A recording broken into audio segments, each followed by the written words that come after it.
মানুষের মধ্যে একটা বিচিত্র প্রবৃত্তি থাকে, অন্য সকলের বিষয়ে, তাদের জীবনের বিষয়ে, তাদের ব্যক্তিত্বের বিষয়ে, তাদের ভবিষ্যতের বিষয়ে অনুমান করা। এটা হলো অনুচিত। কারোর অতীতকালকে দেখে লোকে ভবিষ্যৎ বলে দিতে পারেন, বর্তমানকে দেখে ভবিষ্যতের বিষয়ে অনুমান করে ফেলেন। উদাহরণ দিতে হলে বলবো, কোনো দাসকে দেখুন, ওকে দেখে লোকে বলে যে ওর ভবিষ্যৎ সেটাই হতে পারে, অনুমান করে ফেলেন। আর এই রাজাকে দেখুন, উনি তো কত সুখী হবেন, উনি তো জগতের সব থেকে অধিক সুখী মানুষ, কত সুখ সুবিধা আছে ওনার কাছে, ধারণা করে ফেলেন। তবে সত্য তো এটাই যে কারোর ব্যক্তিত্বের বিষয়ে, তাদের ভবিষ্যতের বিষয়ে আপনি পূর্ণ সত্য কখনোই বলতে পারবেন না, শুধু অনুমান করতে পারবেন।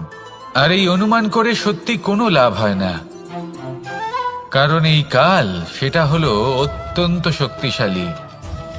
কালো থেকে কালোতর কয়লাকেও হিরেতে পরিণত করতে পারে, অনেক বড় বড় রাজাকেও বিদূষক বানিয়ে ফেলতে পারে এক মুহূর্তেই। তাহলে আপনি অনুমান করে কি লাভ? কি পেলেন অনুমান করে? সেই জন্য কারোর বিষয়ে কোনো অনুমান করবেন না, তার ভবিষ্যতের বিষয়ে অনুমান করতে যাবেন না, কারোর বিষয়ে কোনো ধারণা করে নেবেন না। কিছু করতে হলে ভালোবাসুন, সবার মধ্যে ভালোবাসা ছড়ান, সবার মধ্যে ধন্যাত্মক ভাব ছড়ান।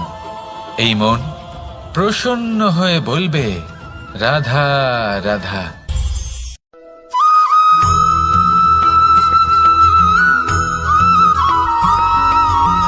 পঞ্চতত্ত্বের মধ্যে দ্বিতীয় তত্ত্ব হল ধরণী, ভূমি, যাকে আমরা ধরণী মাতা বলি। এই ধরণী ধৈর্য ধারণ করে, আর এর ওপরেই আমাদের সমগ্র সংসার নির্ভরশীল। কারণ এই ভূমি সহ্য ক্ষমতা রাখে, এর সহ্য ক্ষমতা হলো অপরিসীম। সন্তান যতই আঘাত প্রদান করুক না কেন, প্রেম পূর্বক সহ্য করে, আর তার বদলে অমূল্য রত্ন প্রদান করে। সন্তান যদি হাল চালায়, তাহলে তার বদলে তাকে অন্ন প্রদান করে। এটাই হলো ধরণী। এবার এর থেকে আমরা কি শিক্ষা পেতে পারি? এটাই যে কারোর জন্য কিছু করা বা কাউকে কিছু দেওয়া মনে কোনো কামনা ছাড়াই। আর এই কথাটা বুঝে যান, যদি কারোর জন্য কামনা না রেখে বা কোনো পাওয়ার আশা না রেখে কারোর জন্য কিছু করেন বা কারোকে কিছু দেন, যদি এটা আপনি শিখতে পারেন, তবে আপনি ভালোবাসতে শিখে গেছেন। আর সেই জন্যই এই ধরিত্রীকে মাতা বলা হয়। কারণ মাতা শুধু উনি নন যিনি গর্ভে সন্তানকে ধারণ করেন, মাতা তো উনিও যিনি জীবন বাঁচতে শেখান, যিনি জীবন বাঁচার উদাহরণ প্রদান করেন। তাহলে ধরণীর থেকে এই নিঃস্বার্থ ভাব শিখুন, নিঃস্বার্থ ভালোবাসা শিখুন, আর এই ভালোবাসার সাথেই বলুন, রাধা রাধা।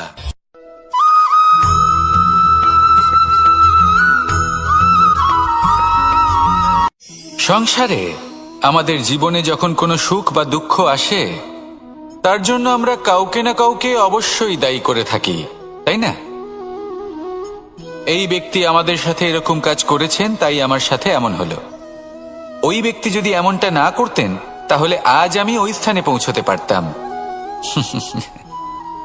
সবই আপনার দৃষ্টিভঙ্গির ওপর নির্ভরশীল। আর যদি আপনার দৃষ্টিভঙ্গি এমন হয়, তাহলে তা অনুচিত। সত্যি কথা বলতে, এই সংসারে ভিন্ন ভিন্ন ধরনের মানুষ আছে। এটা আপনার উপর নির্ভর করছে কিভাবে তাদের স্বাগত জানাবেন। একবার ভাবুন, আমি আমার দুটো হাত সামনে নিয়ে এলাম, দুটো মুঠো খুলে দিলাম। দুই প্রকারের মানুষ আসবেন, কিছু না কিছু দিয়ে যাবেন। এই মুঠো যদি আমি বন্ধ করে দিই, তাহলে না কেউ আমাকে কিছু দিতে পারবে, না আমার কিছু যাবে আসবে। নিশ্চয়ই বুঝতে পারছেন এই দুই ধরনের ব্যক্তি কারা এবং তারা কি দিয়ে যান। আমি যদি নিজের মুঠো খুলে দিই, তাহলে কিছু ভালো মানুষ আসবেন, আমাকে আনন্দ, সন্তুষ্টি, জ্ঞান প্রদান করে যাবেন, ভালো অভিজ্ঞতা দিয়ে যাবেন।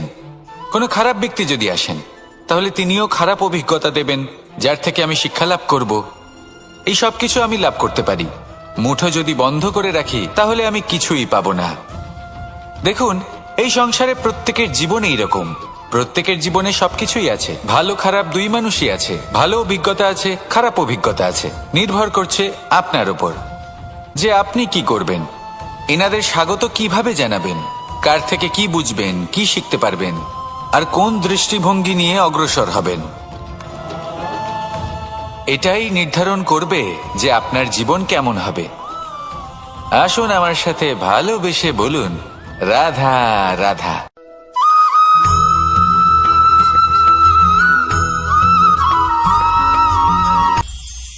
এটা হলো ধান গাছ। এর থেকে যে চাল উৎপন্ন হয় তা মানুষ গ্রহণ করেন। আর এটা কি? এ হলো জংলি ঘাস। একবার ভেবে দেখুন, যদি এই জংলি ঘাস ধান গাছের আশেপাশে থাকে তাহলে কি হবে? ধান উৎপন্ন হতে পারবে? তা উৎকৃষ্ট হতে পারবে? আমরা কি তা গ্রহণ করতে পারবো? কখনোই নয়। এই জংলি ঘাস ধানকে নষ্ট করে দেবে, কিন্তু নিজে জীবিত থাকবে। এটাই হলো আজকের শিক্ষা। এই সংসারে যদি আপনি নীতির পথে চলতে চান, উচিত কর্ম করতে চান, সংসারকে সেবা করতে চান, তাহলে জংলি ঘাসের মতো ব্যক্তিদের থেকে সবসময় দূরে থাকতে হবে।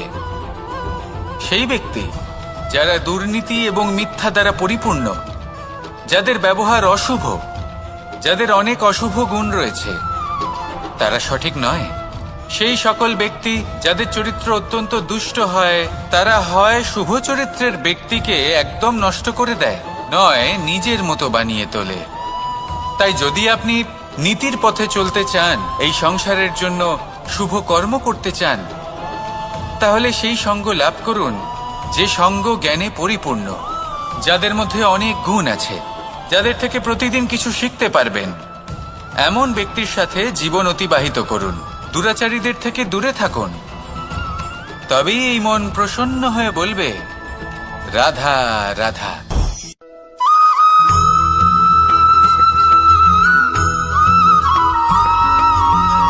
মানুষের মানসিকতা এমন হয় যে সে যতটা করে আশা করে যে তার থেকে অনেক বেশি তার বদলে সে পাবে। দেখুন, সবকিছুই আপনার ভাবনা চিন্তার উপর নির্ভর করছে। আপনি যদি ফলের বিষয়ে ভেবে কর্ম করতে থাকেন তাহলে সেটা অনুচিত। জীবনের আসল আনন্দ হলো নিজের কর্ম করতে থাকা, ফলের চিন্তা করা উচিত নয়। যদি আপনি এরকম ভাবেন যে আমি এতটা করছি, আমার এতটা পাওয়া উচিত, সেই ভাবনা অনুচিত। যদি আপনি সেবার মানসিকতা নিয়ে কর্ম করতে থাকেন, কর্মচক্রে প্রবাহিত হন, যদি আপনি এমন ভাবনা রাখেন যে আমি এতটা পাচ্ছি তাই এর থেকে অনেক বেশি আমি কর্ম করব, তাহলে নিশ্চিতরূপে আপনি যতটা করছেন তার থেকে অনেক বেশি আপনি পাবেন। আপনার আশার থেকে অনেক বেশি আপনি পাবেন। শুধু জীবনে অনেক বেশি কাজ করতে থাকুন, ফলের চিন্তা করবেন না। আর মনে রাখবেন, এই ভাবনাই সব থেকে বড় বীজ। কর্মের উপর বিশ্বাস রাখুন। জীবনে যা যা আপনি চান সবই সুখময় হবে। আসুন আর আমার সাথে ভালোবেসে বলুন, রাধা রাধা।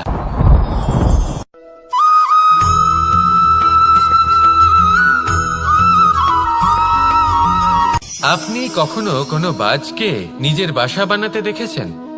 এই বাজ যখনই কোনো বাসা বানায় তখন উঁচু গাছের ডালে বা কোনো পর্বতের শিখরে বাসা বানায়, অনেক উচ্চতায়। আর সেখানে তার সন্তানও জন্মগ্রহণ করে। যখন এই সন্তানেরা জন্মায় তখন এই বাজ খুবই ভালোবেসে এবং খুব সাবধানে এদের পালন পোষণ করে। নিজের ঠোঁট দিয়ে তাদের ঠোঁটে খাবার পরিবেশন করে। কিন্তু যেই সেই সন্তানেরা হৃষ্টপুষ্ট হয়ে যায় এবং সেই কথা বাজ নিজে বুঝতে পেরে যায়, সেই বাজ নিজেই সেই বাসা ছিন্ন ভিন্ন করে দেয়। সেই সন্তান যাদের সবেমাত্র ডানা গজিয়েছে, কিভাবে উঠতে হয় তারা জানে না, সেই সন্তানগুলিকে উচ্চতা থেকে ঠেলে দেয়। সেই সন্তান প্রথমে ভয়ভীত হয়ে যায়। তারা সামনে মৃত্যুকে দেখতে পেয়ে ভয়ের কারণে তাদের ডানা ঝাপটাতে থাকে। আর সেই প্রক্রিয়াতেই সেই সন্তানগুলি উড়তে শুরু করে দেয়। এবার এই ঘটনায় আমরা কি শিক্ষা পেতে পারি? এটাই, যদি আপনি মাতা পিতা হন তাহলে নিজের সন্তানকে অবশ্যই স্নেহ করুন। কিন্তু তাদেরকে নিজের আঁচলের তলায় বেঁধে রাখবেন না। যদি আপনি চান আপনার সন্তান জীবনে উন্নতি করুক, তাহলে নিজের মুঠো থেকে তাদের স্বতন্ত্র করে দিন। এই সংসারে সংঘর্ষ করতে দিন। সেই সন্তান নিজেই বুঝতে পারবে যে জন্মের সময় পাওয়া ডানা কি করে ব্যবহার করতে হয়। আর আপনার চোখের সামনে আপনার সন্তান এই আকাশে উড়তে থাকবে। তাহলে আসুন আমার সাথে ভালোবেসে বলুন, রাধা রাধা।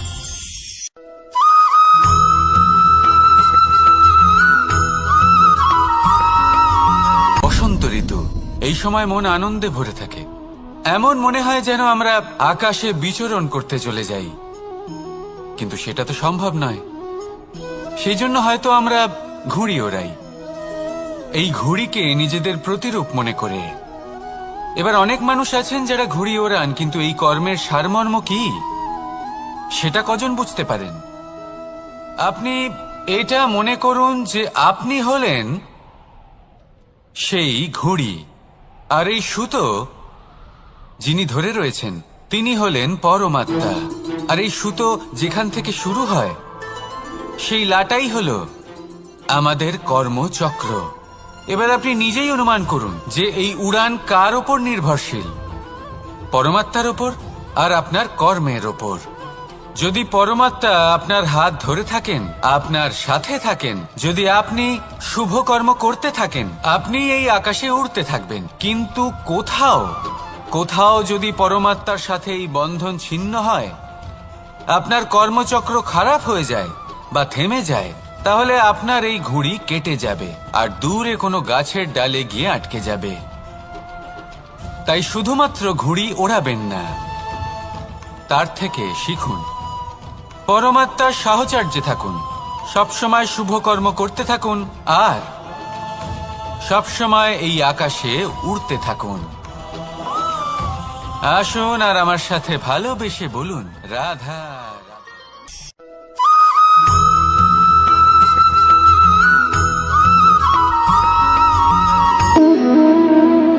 সম্পর্ক হলো আমাদের জীবনের একটি আধার। কিছু সম্পর্ক এমন যা আমরা জন্মসূত্রে লাভ করি, যেমন পরিবার, মা, বাবা। কিছু সম্পর্ক আছে যা আমরা জীবনে অর্জন করে থাকি, তা সে প্রেমের হোক, স্নেহের হোক বা বন্ধুত্বের। এই সকল সম্পর্ক লাভ করার বা গড়ে তোলার 5টি ধাপ রয়েছে। প্রথম ধাপ, কোনো ব্যক্তির সাথে আলাপ হওয়া, তার সাথে কথা বলা বা তাকে দেখা। দ্বিতীয় ধাপ, সে ব্যক্তিকে আমাদের ভালো লাগা। তৃতীয় ধাপ, আমাদের এটা চাইতে শুরু করা যে জীবনে এই ব্যক্তি যেন আমাদের বন্ধু হন, আমাদের জীবনে থাকেন, বা আমাদের কাউকে ভালোবেসে ফেলা। আর এটা আমাদের ভাবা বা চাওয়া যে সেই ব্যক্তি যেন আজীবন আমার সাথে থাকেন, আমার জীবনে আমার সাথী হয়ে। চতুর্থ ধাপ, লাভ করা। এবার এই ধাপটি অনেক মানুষের পক্ষেই খুবই সরল হয়, বড়ই সরল ভাবে নিজেদের সঙ্গীকে লাভ করে থাকেন। কিছু মানুষের জন্য এই ধাপ অত্যন্ত কঠিন হয়ে থাকে। অনেক প্রতিকূল পরিস্থিতির উপর জয়লাভ করে তারা সঙ্গীকে লাভ করেন, কিন্তু লাভ অবশ্যই করেন। এরপরে আসে পঞ্চম, অন্তিম এবং সব থেকে গুরুত্বপূর্ণ ধাপ। সেটা হলো সেই সম্পর্ক পালন করা। এটা হলো এমন এক বিষয় যা প্রত্যেক মানুষের শেখা উচিত। যদি ব্যক্তি নিজের জীবনে সম্পর্ক রক্ষা করতে শিখে যান, তবে প্রত্যেক সম্পর্ক তার জীবনকে স্বর্গ করে তুলবে। আসুন আর আমার সাথে ভালোবেসে বলুন, রাধা রাধা।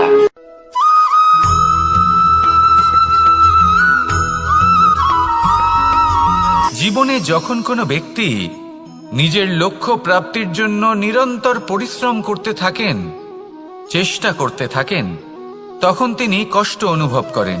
কখনো শারীরিক কষ্ট, কখনো মানসিক কষ্ট। এবার উনি এটা ভাবতে থাকেন যে আমি কি উচিত করছি নাকি অনুচিত করছি। কারণ অন্যদিকে এমন একজন ব্যক্তিও আছেন যিনি একদমই পরিশ্রম, চেষ্টা করছেন না। তিনি মদিরা পান করেন, বিলাসিতায় জীবন কাটান, অলস প্রকৃতির হয়ে ওঠেন, নিদ্রাতে বিলীন হয়ে থাকেন আর ভাবেন যে তিনি সুখ লাভ করছেন। কিন্তু এরকম কেন হয়?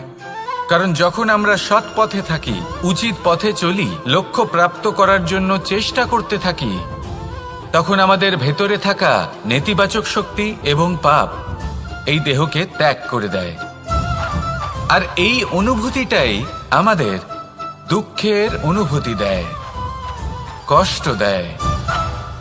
এবার সেখানে যদি আমরা কুপথে চলি, অনুচিত পথে চলতে থাকি, তাহলে আমাদের ভেতরে থাকা পুণ্য এবং ধনাত্মক শক্তি আমাদের দেহ ত্যাগ করে দেয়। আর এই অনুভূতির কারণেই আমরা সুখ অনুভব করি। কিন্তু কখনো ভাববেন যে এই সুখ বেশি সময় পর্যন্ত থাকে না। সেই জন্য সবসময় মনে রাখবেন, যদি আপনি জানেন যে এটাই আপনার লক্ষ্য, এটাই উচিত পথ, শুভ পথ, তাতে নিরন্তরভাবে এগিয়ে যেতে চেষ্টা করতে থাকুন। এই কষ্ট আপনাকে সুখের পরাকাষ্ঠায় কখন পৌঁছে দেবে তা আপনি জানতেই পারবেন না। আসুন আমার সাথে ভালোবেসে বলুন, রাধা রাধা।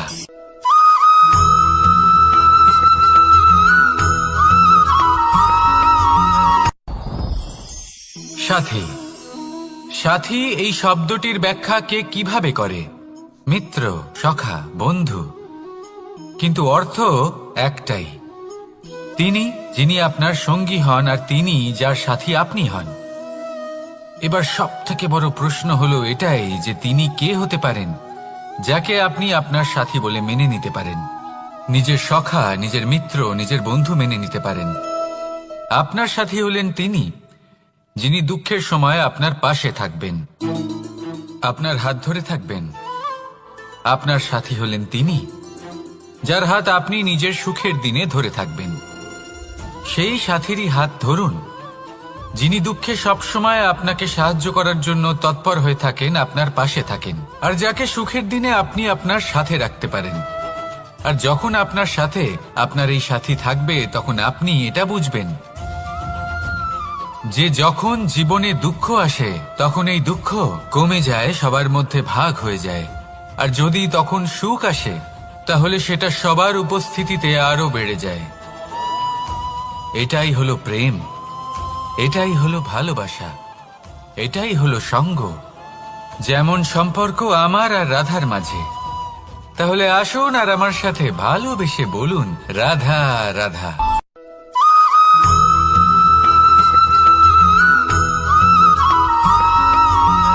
এই সংসারে প্রত্যেক মানুষ এটাই চান যে তিনি যেন ধনবান হন, আর্থিক অবস্থা তার ভালো থাকে, ওনার বাড়িতে লক্ষ্মীর আগমন হয়। কিন্তু সেটা হবে কি করে, সেটাই হলো প্রশ্ন। কেউ বলেন যে যদি পরিশ্রম করো তাহলে ধন অর্জন সম্ভব, কেউ বলেন যে যদি বিদ্যা লাভ হয় তবেই ধন অর্জন সম্ভব, কেউ বলেন যে যদি বলশালী হও তবেই সম্পন্ন থাকবে। ভালো কথা, যদি তাই হয়ে থাকে, তবে দিনমজুর সারা দিন পরিশ্রম করেন, তিনি কেন ধনী হন না? অনেকজন বিদ্বান মানুষ আছেন এই সংসারে, তারা কেন ধনবান হন না? অনেক সংখ্যক বলশালী ব্যক্তি আছেন, তাদের কাছে ধন নেই কেন? তাদের কেন ধনের অভাব হয়? আবার এমনও কিছু মানুষ আছেন যারা পরিশ্রম করেন, তারা দিনমজুর, কিন্তু তারা ধন অর্জন করতে পারেন। কিছু বিদ্বান ব্যক্তি আছেন যাদের কাছে অধিক মাত্রায় ধন রয়েছে, কয়েকজন বলশালী ব্যক্তি রয়েছেন যাদের কাছে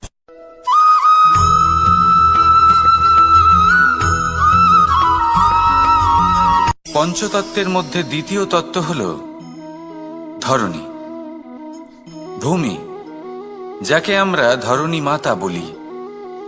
এই ধরণী ধৈর্য ধারণ করে, আর এর ওপরেই আমাদের সমগ্র সংসার নির্ভরশীল।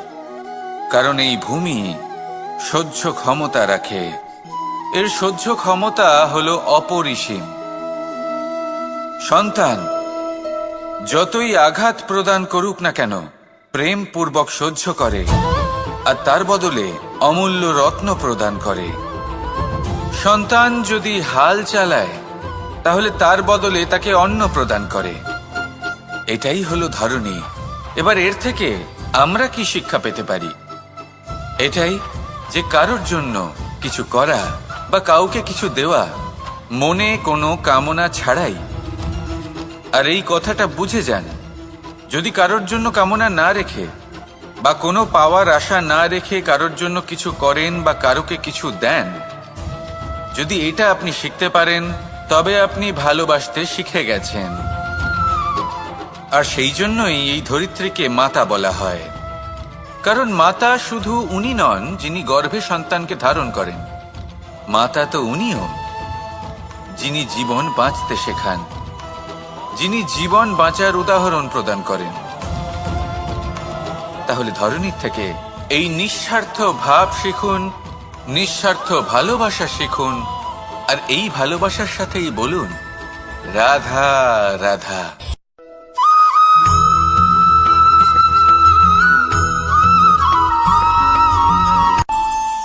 আমাদের মনে যখন কোনো প্রশ্ন ওঠে, কোনো দ্বন্দ্ব জাগে, তখন আমরা যাই আমাদের গুরুর কাছে, আমাদের আরাধ্যের কাছে গিয়ে জিজ্ঞেস করি। এইভাবেই একদিন আমি পৌঁছলাম আমার আরাধ্যের কাছে, আমার মহাদেবের কাছে, আর ওনাকে প্রশ্ন করলাম যে মহাদেব, জীবনে আনন্দ পাওয়ার, উৎসব পালনের, প্রেম ভাগ করে নেবার, জীবনকে উপভোগ করে নেওয়ার সর্বশ্রেষ্ঠ সময় কোনটা? মহাদেব হাসলেন আর উনি বললেন, জীবনে উৎসব পালনের সব থেকে শ্রেষ্ঠ দিন হল মৃত্যুর ঠিক আগের দিনটা। প্রেম ভাগ করে নেওয়ার সব থেকে শ্রেষ্ঠ মুহূর্ত হল মৃত্যুর ঠিক আগের মুহূর্ত। জীবনকে উপভোগ করে নেওয়ার সর্বশ্রেষ্ঠ প্রহর হল মৃত্যুর এক প্রহর পূর্বে। তখন আমি চমকে গেলাম। আমি বললাম, কিন্তু মহাদেব, মৃত্যু তো অনিশ্চিত, আমরা জানিও না কবে আমাদের মৃত্যু হবে। মহাদেব আবার হাসলেন।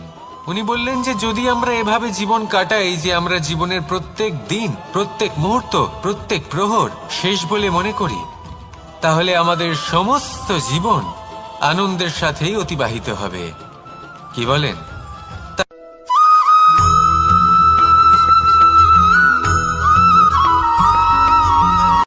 সংসারে আমাদের জীবনে যখন কোনো সুখ বা দুঃখ আসে, তার জন্য আমরা কাউকে না কাউকে অবশ্যই দায়ী করে থাকি, তাই না?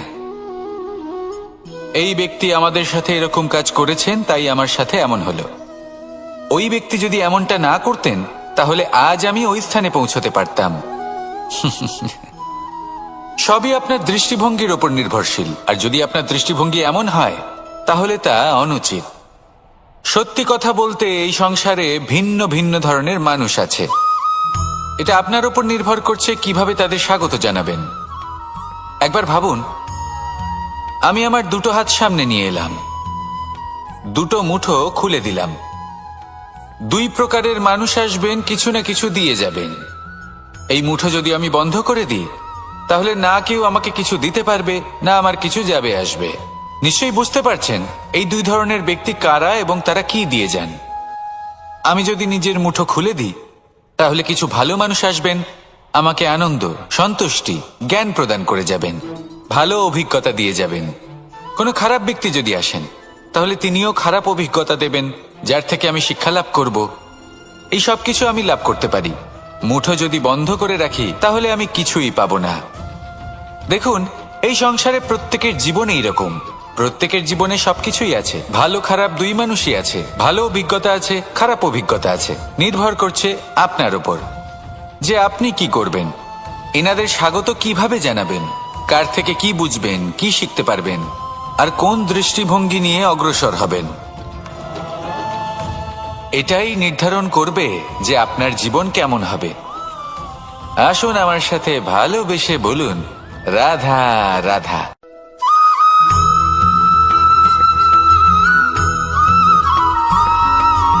জীবনে অগ্রসর হওয়ার জন্য আমাদের কাকে প্রয়োজন হয়? মাতা পিতা, বন্ধু, প্রেম, সাহায্য, অর্থ, পরিশ্রম, আশা। ভিন্ন ভিন্ন মানুষ ভিন্ন ভিন্ন বিকল্প চয়ন করে। যদি আমি আপনাকে বলি, তাহলে জয় আর পরাজয়ের মন্ত্র দুটো শব্দের উপর নির্ভর করে, মেনে নেওয়া আর দৃঢ় হওয়া। যদি মেনে নেন, তাহলে হেরে যাবেন। যদি দৃঢ় হন, তাহলে নিশ্চিত রূপে জয়ী হবেন। যদি কখনো আপনি ক্লান্ত হয়ে ওঠেন, আপনি দুঃখী হন, পুরোপুরি ভেঙে পড়েছেন, তখন মেনে নেবেন না যে আপনি ভেঙে পড়েছেন, নয়তো হেরে যাবেন। তখন উল্টে স্থির করবেন যে যাই হয়ে যাক না কেন, আমি জয়ী হবই। আর আপনি দেখবেন যে জয় নিশ্চিত রূপে আপনার কাছেই আসবে। তাহলে এই কথা মনে রাখবেন আর আমার সাথে ভালোবেসে বলবেন, রাধা রাধা।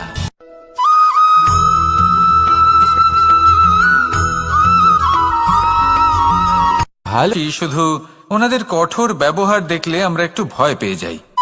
এবার ওনাদের এই কঠোর ব্যবহার আমাদের ভালো না লাগলেও অত্যন্ত আবশ্যক, কারণ মাতার থেকে আমরা যে শক্তি লাভ করি তা যেন নিয়ন্ত্রণ হারিয়ে বিধ্বংসী না হয়ে ওঠে, আমরা যেন কোনো কুপথে না চলে যাই, আমরা কখনো যেন দোষ না করে ফেলি।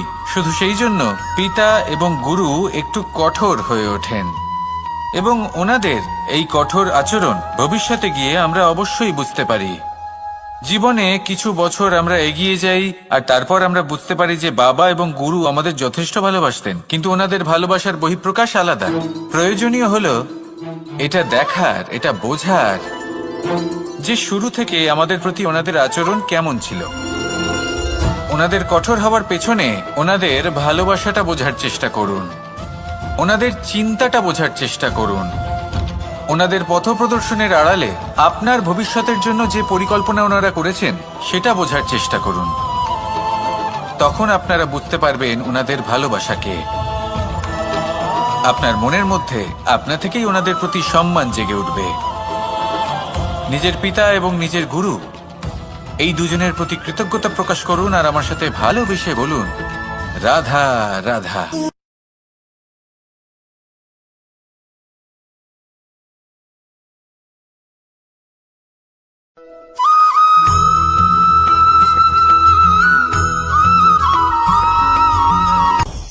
আপনি কখনো পর্বতের শিখরে উঠেছেন?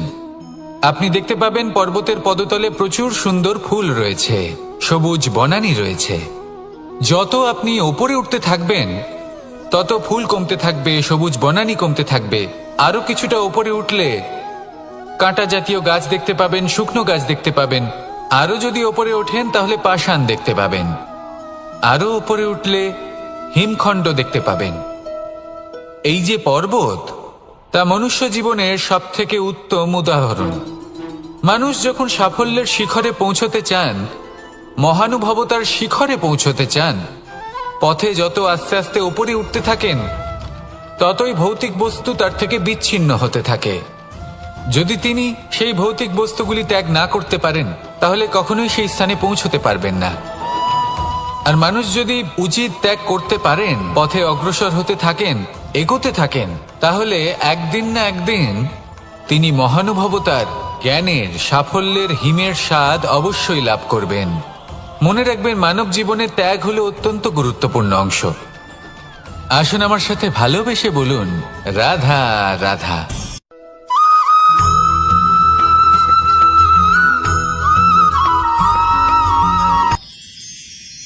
মানুষ তার জীবনে দুই ধরনের পরিস্থিতিকে খুব ভয় পায়। এক, কোনো কারণবশত কারোর সামনে নত হওয়া।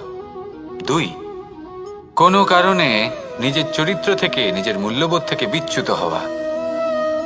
এবার কেন হয় এরকম যে কথায় কথায় কারোর সামনে নত হতে হয়? কেন বারংবার নিজের চরিত্র থেকে চ্যুত হতে হয়? এরকম কেন হয়? এটা তখনই হয় যখন আমাদের শিক্ষা এবং মূল্যবোধের অভাব থাকে। যদি মানুষের মধ্যে প্রকৃত শিক্ষা থাকে তাহলে এই সংসারে কোনো সময় এবং কারোর সামনেই নত হওয়ার কোনো প্রয়োজন নেই। যদি মানুষের মধ্যে মূল্যবোধ থাকে তাহলে তাকে নিজের মূল্যবোধ বা চরিত্র থেকে বিচ্যুত হতে হয় না, তা সে যাই হয়ে যাক না কেন। কোনো বালককে যদি জন্ম থেকেই সুশিক্ষার অধিকারী করা হয়, শিক্ষিত করা হয়, মূল্যবোধের অধিকারী করা হয়, তবে সে এই সংসারে এমন কর্ম করবে যাতে সে নিজেকে, নিজের পরিবারকে, সমগ্র সমাজকে গর্বিত করতে পারে। শিক্ষা লাভ করুন, মূল্যবোধ লাভ করুন এবং আমার সাথে ভালোবেসে বলুন, রাধা রাধা।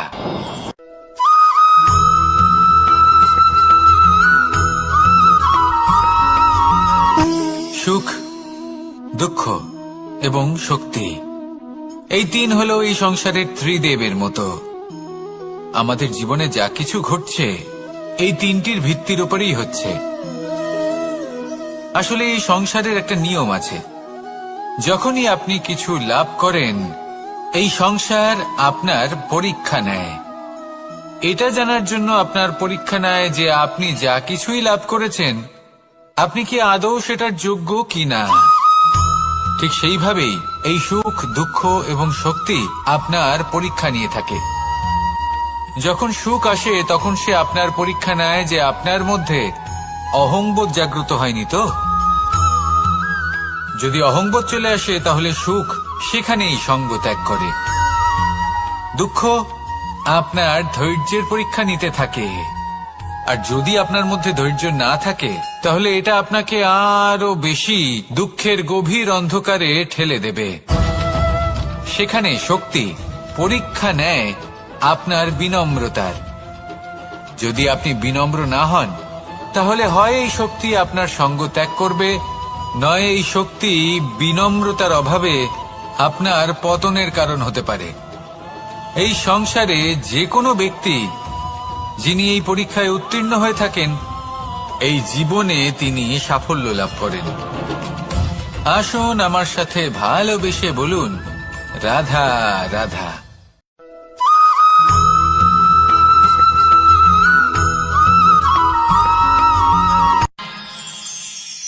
আমরা সবাই সূর্যকে সম্মান কেন করি? কারণ আমরা জানি যে সন্ধেবেলা যখন সূর্যাস্ত হবে তখন শুধুমাত্র অন্ধকার বাকি থাকবে। ঠিক কিছুটা এরকমই হয় আমাদের মাতা পিতাও, যিনি আমাদের জন্ম দেন, আমাদের ভরণ পোষণ করেন, আমাদের বড় করেন, আমাদের প্রেম প্রদান করেন। কখনো কখনো তাদের মুখ থেকে কটু কথা নিঃসৃত হয়, আমাদের দুঃখ হয়, কিন্তু তখন আমাদের এটা বোঝা উচিত এগুলি নিঃসৃত হচ্ছে আমাদেরই মঙ্গলের জন্য। যেমন সূর্যদেব, উনিও উত্তাপ দিয়ে থাকেন আমাদেরই মঙ্গলের জন্য, যাতে ফসল পাকতে পারে, যাতে জল বাষ্প হয়ে মেঘ হতে পারে, বৃষ্টি হতে পারে, আর এই সংসারে নিরন্তর জলের প্রবাহ থাকে। আমাদের মাতা পিতা, তাদের কঠোর আচরণ, তাদের কঠোর অনুশাসনের পেছনে লুকিয়ে থাকে ওনাদের ভালোবাসা। আমাদের তা বুঝতে হবে, সসম্মানে ওনাদের গ্রহণ করতে হবে। কারণ ঠিক সূর্যাস্তের পরে যেমন চতুর্দিক অন্ধকারচ্ছন্ন হয়ে যায়, তেমনি আমাদের জীবন থেকে যখন আমাদের মাতা পিতা চলে যায় তখন আমাদের জীবনেও শুধু এবং শুধুমাত্র অন্ধকারই ছেয়ে থাকে। সেই জন্য নিজের মাতা পিতাকে সম্মান করুন, ওনাদের ভালোবাসা প্রদান করুন। এই মন আর এই জীবন প্রসন্ন হয়ে বলবে, রাধা রাধা।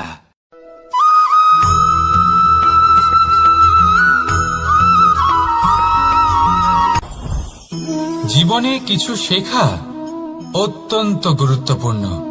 এবার কি কি শিখতে হবে সেই সব শেখানোর জন্য অনেক শিক্ষক রয়েছেন, কিন্তু কি শিখবেন না আর কি করবেন না এটা আমাদের নিজের অভিজ্ঞতা দিয়ে শিখতে হয়। কিন্তু তার মানে এটা নয় যে যদি আপনাকে শিখতে হয় যে আগুনের তাপ কতটা, আপনাকে আগুনের মধ্যে হাত দিতে হবে। না, অন্য কারোর অভিজ্ঞতা দ্বারাও শিখতে পারেন। প্রশ্ন শুধুমাত্র একটাই যে আপনি কি শিখতে চান নাকি চান না।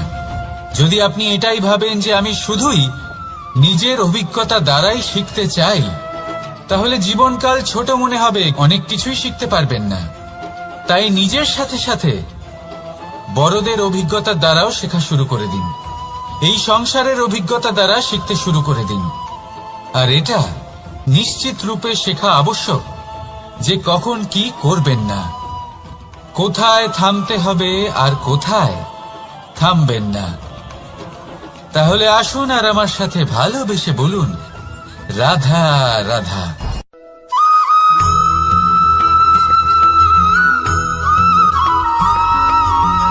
এই সংসারে সবথেকে বেশি কোমল বস্তু হলো রেশম।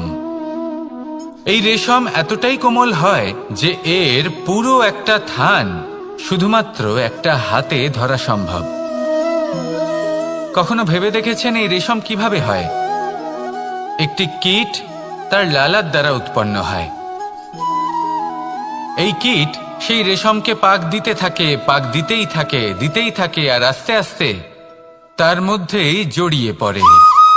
শেষে ওর এই সুন্দর অমূল্য সৃষ্টি রেশমের এই সুতো তার নির্মাণ কার্য পূর্ণ হয়, কিন্তু তাতেই ও নিজে বন্দী হয়ে যায়। নিজেরই মায়াজালের এই বন্দী গৃহে নিজেই ফেঁসে যায়। এবার এই সুতোকে ব্যবহারযোগ্য করে তোলার জন্য এই কীটগুলিকে এই কবচের সাথেই ফুটন্ত জলে ফেলে দেওয়া হয়। এই সংসারে যদি আমাদের স্বপ্ন এই সংসারের দুঃখ হরণ করার জন্য, এই সংসারে সুখ বিতরণ করার জন্য হয়, তবেই আমাদের প্রগতি সম্ভব। যদি আমাদের এই স্বপ্ন শুধুই আমাদের এবং আমাদের স্বার্থ সিদ্ধির জন্য হয়, তাহলে এই স্বপ্ন আমাদের অন্ধ করে দেবে, আমাদের অন্ধকারের পথে নিয়ে যাবে, আর আমরাও সেই কীটের মতো হয়ে যাব। নিজেদেরই মায়াজালে আমরা নিজেই ফেঁসে যাব, আর শেষে আমরা যদি কিছু লাভ করি তা হবে একাকিত্ব, অন্ধকারময় মৃত্যু। তাই স্বপ্ন অবশ্যই দেখুন, কিন্তু এমন ভাবে স্বপ্ন দেখবেন না যে তার এই বন্দিগৃহে আপনি নিজেই ফেঁসে গেলেন। স্বপ্ন দেখুন পরোপকারে।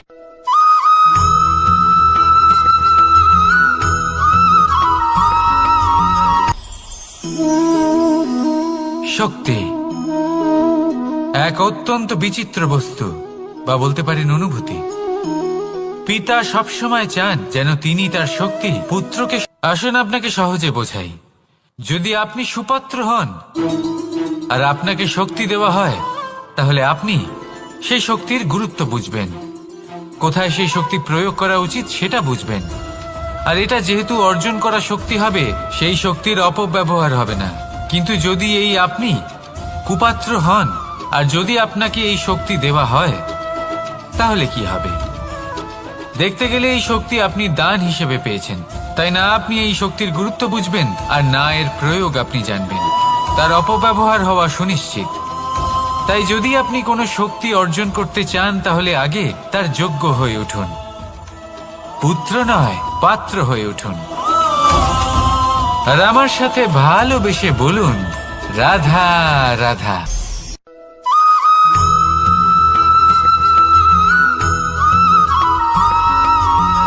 এই সংসারে প্রত্যেক মানুষ এটাই চান যে তিনি যেন ধনবান হন, আর্থিক অবস্থা তার ভালো থাকে, ওনার বাড়িতে লক্ষ্মীর আগমন হয়। কিন্তু সেটা হবে কি করে, সেটাই হলো প্রশ্ন। কেউ বলেন যে যদি পরিশ্রম করো তাহলে ধন অর্জন সম্ভব, কেউ বলেন যে যদি বিদ্যা লাভ হয় তবেই ধন অর্জন সম্ভব, কেউ বলেন যে যদি বলশালী হও তবেই সম্পন্ন থাকবে। ভালো কথা, যদি তাই হয়ে থাকে, তবে দিনমজুর সারা দিন পরিশ্রম করেন, তিনি কেন ধনী হন না? অনেকজন বিদ্বান মানুষ আছেন এই সংসারে, তারা কেন ধনবান হন না? অনেক সংখ্যক বলশালী ব্যক্তি আছেন, তাদের কাছে ধন নেই কেন? তাদের কেন ধনের অভাব হয়? আবার এমনও কিছু মানুষ আছেন যারা পরিশ্রম করেন, তারা দিনমজুর, কিন্তু তারা ধন অর্জন করতে পারেন। কিছু বিদ্বান ব্যক্তি আছেন যাদের কাছে অধিক মাত্রায় ধন রয়েছে, কয়েকজন বলশালী ব্যক্তি রয়েছেন যাদের কাছে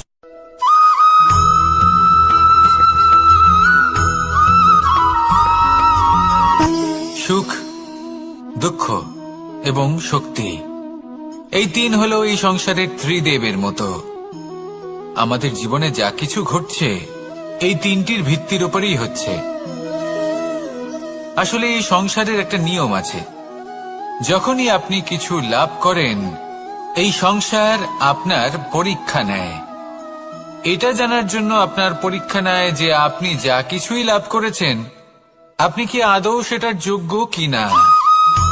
ঠিক সেইভাবেই এই সুখ, দুঃখ এবং শক্তি আপনার পরীক্ষা নিয়ে থাকে। যখন সুখ আসে তখন সে আপনার পরীক্ষা নেয় যে আপনার মধ্যে অহংবোধ জাগ্রত হয়নি তো। যদি অহংবোধ চলে আসে তাহলে সুখ সেখানেই সঙ্গ ত্যাগ করে। দুঃখ আপনার ধৈর্যের পরীক্ষা নিতে থাকে, আর যদি আপনার মধ্যে ধৈর্য না থাকে তাহলে এটা আপনাকে আরো বেশি দুঃখের গভীর অন্ধকারে ঠেলে দেবে।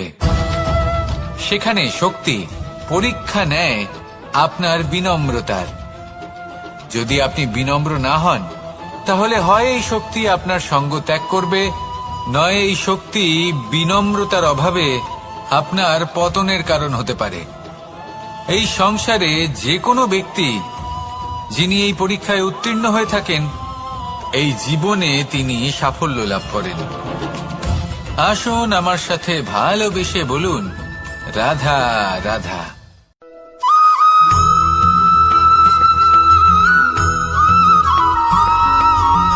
পঞ্চতত্ত্বের মধ্যে দ্বিতীয় তত্ত্ব হল ধরণী, ভূমি, যাকে আমরা ধরণী মাতা বলি।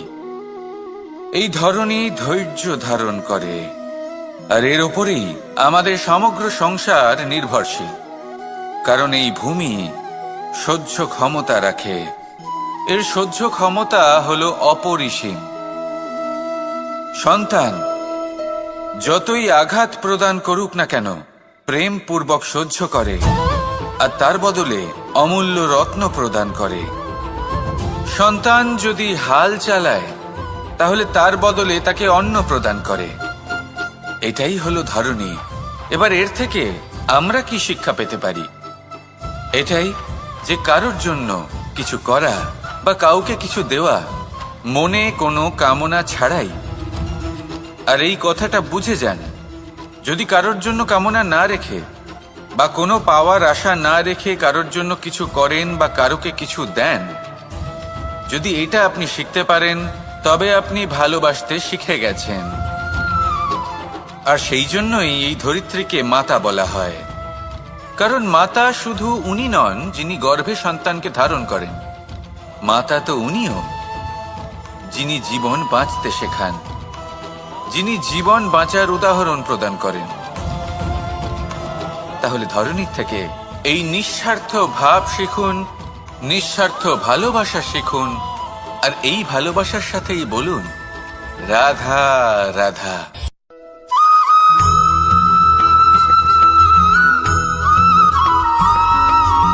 মানুষ জন্মগ্রহণ করে, তার সাথে ভয়েরও জন্ম হয়।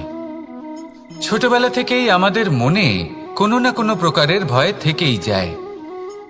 কেউ এই বিষয়ে ভয় পায় যে তার কোনো বস্তু তার থেকে দূরে চলে যাবে, কেউ এই বিষয়ে ভয় পায় যে আমি নিজেকে হারিয়ে ফেলব, কেউ এই ভেবে ভয় পায় যে আমার প্রিয়জনেরা তারা যেন আমার থেকে দূরে না চলে যায়, কেউ এই ভেবে ভয় পায় যে আমরা যেন পথ না হারিয়ে ফেলি, আদি ইত্যাদি। কিন্তু সত্যি কথা বলতে, ভেবে দেখুন এই ভয় বাস্তবে কি? শুধুই একটা মনস্থিতি, আর কিছুই নয়। যা কিছু আপনি জীবনে পেয়েছেন তা একদিন আপনাকে হারাতে হবে। এই জীবন হলো আপনারই, কিন্তু তাও একদিন সমাপ্ত হবে। তাই ভয় পেয়ে কি লাভ? এই ভয় শুধু আপনাকে জীবন যাপন করা থেকে বাধা দিচ্ছে, আর কিচ্ছু নয়। পথ হারিয়ে ফেললেই বুঝতে পারবেন যে নতুন পথ কিভাবে বানাতে হয়। কিছু মানুষকে জীবন থেকে হারালে তবেই আপনি বুঝবেন যে আপনার আপনজনকে। এই ভয়ের কারণে ভীত হয়ে থাকবেন না। এই তারা নক্ষত্র অন্ধকারের অভাবে গুরুত্ব হারায়। শিবকেও মহাদেব হবার জন্য বিষপান করতে হয়েছিল। প্রত্যেক পরিস্থিতি, প্রত্যেক সাফল্য আপনার পরীক্ষা নেবে, তাতে উত্তীর্ণ হওয়া হলো আপনার কর্ম।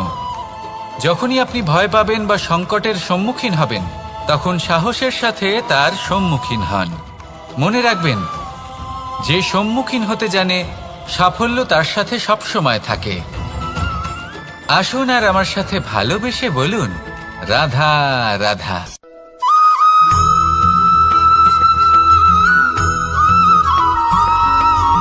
জীবনে অগ্রসর হওয়ার জন্য আমাদের কাকে প্রয়োজন হয়? মাতা পিতা, বন্ধু, প্রেম, সাহায্য, অর্থ, পরিশ্রম, আশা। ভিন্ন ভিন্ন মানুষ ভিন্ন ভিন্ন বিকল্প চয়ন করে। যদি আমি আপনাকে বলি, তাহলে জয় আর পরাজয়ের মন্ত্র দুটো শব্দের উপর নির্ভর করে, মেনে নেওয়া আর দৃঢ় হওয়া। যদি মেনে নেন তাহলে হেরে যাবেন, যদি দৃঢ় হন তাহলে নিশ্চিত রূপে জয়ী হবেন। যদি কখনো আপনি ক্লান্ত হয়ে ওঠেন, আপনি দুঃখী হন, পুরোপুরি ভেঙে পড়েছেন, তখন মেনে নেবেন না যে আপনি ভেঙে পড়েছেন, নয়তো হেরে যাবেন। তখন উল্টে স্থির করবেন যে যাই হয়ে যাক না কেন, আমি জয়ী হবই। আর আপনি দেখবেন যে জয় নিশ্চিত রূপে আপনার কাছেই আসবে। তাহলে এই কথা মনে রাখবেন আর আমার সাথে ভালোবেসে বলবেন, রাধা রাধা।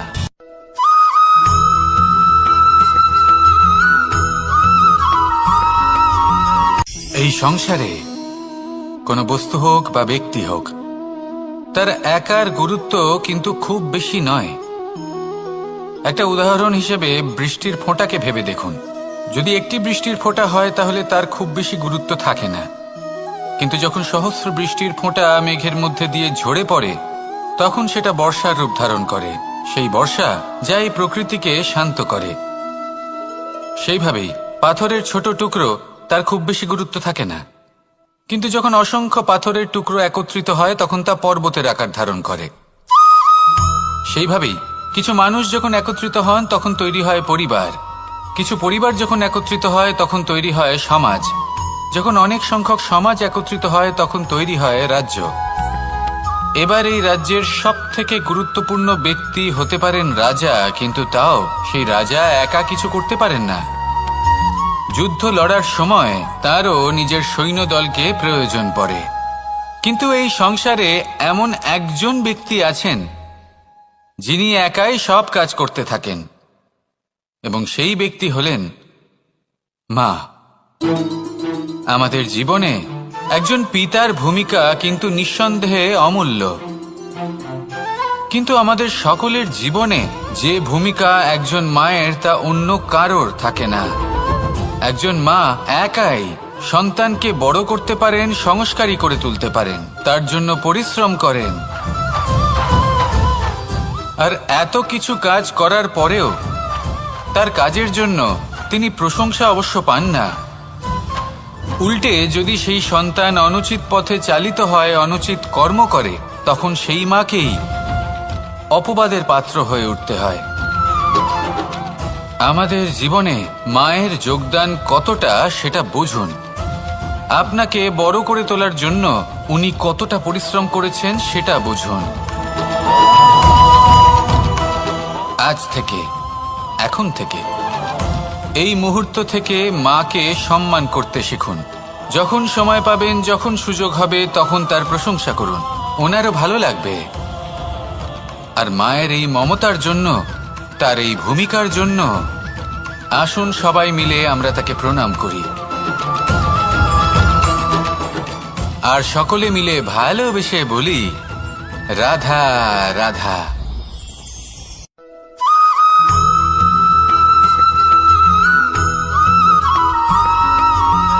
এই সংসারের সবথেকে গুরুত্বপূর্ণ তত্ত্ব কোনটা? প্রথম হলো সময়।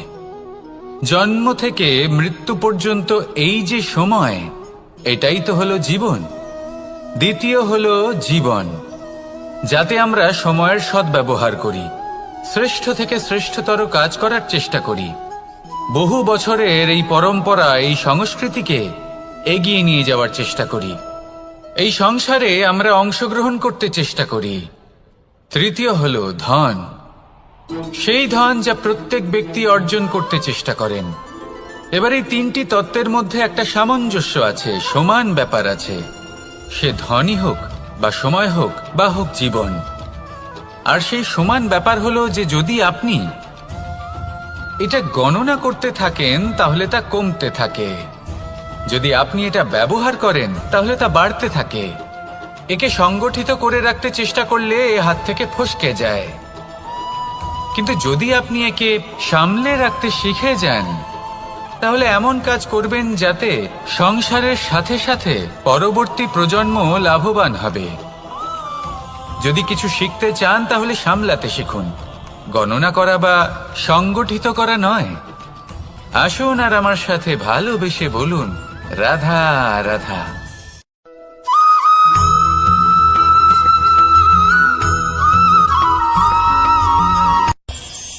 এই সংসারে আমরা প্রকাশ কোথা থেকে পাই? এর উত্তর বড়ই সরল।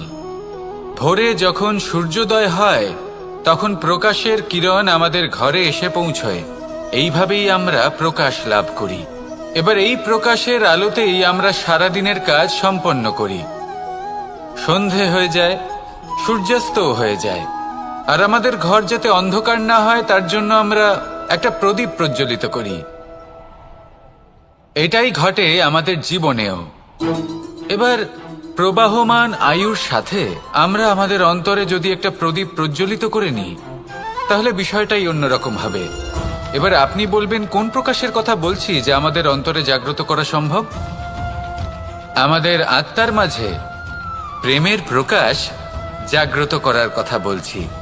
কারণ আমাদের এই জীবন এও হলো দিনের আলোর মতো। আজ প্রকাশ আছে, কিন্তু কোনোদিন অবশ্যই অস্ত হবে। কিন্তু অস্ত হবার আগে যদি আমরা আমাদের আত্মার মাঝে প্রেমের এই প্রকাশ উজ্জ্বলিত করে নিই, তাহলে আমাদের সন্ধ্যাকালও আমরা আনন্দে এবং প্রেমে যাপন করব। তাহলে আসুন আর আমার সাথে ভালোবেসে বলুন, রাধা রাধা।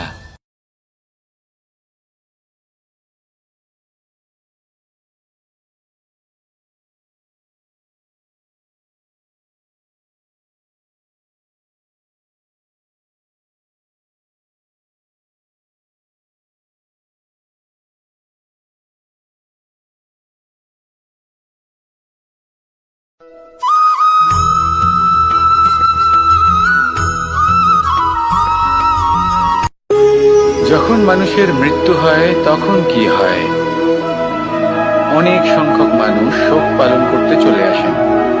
যে ব্যক্তি মৃত্যু লাভ করেছেন তার অনেক বস্তু থাকে যেগুলো তার প্রিয়, যেগুলো তিনি ব্যবহার করেছেন। তার শয্যা, তার বস্ত্র, তার আভূষণ সবকিছু তার থেকে বিচ্ছিন্ন করা হয় এবং খালি হাতে তাকে শ্মশানের উদ্দেশ্যে রওনা করা হয়। আমি আপনাকে এই প্রশ্ন করতে চাই, আপনি এই সংসারে কি অর্জন করেছেন?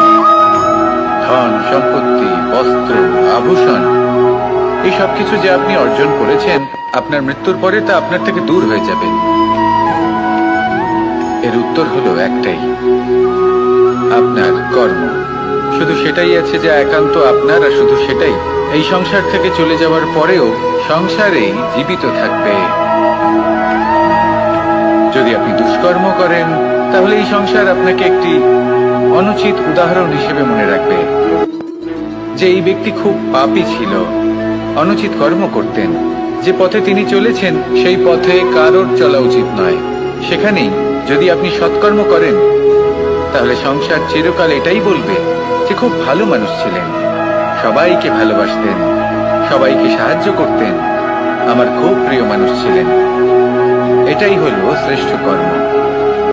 সেই জন্য জীবনে শুধুমাত্র ধন সম্পত্তি, আভূষণ এই সব অর্জন করতে গিয়ে নিজের মনোনিবেশ করবেন না।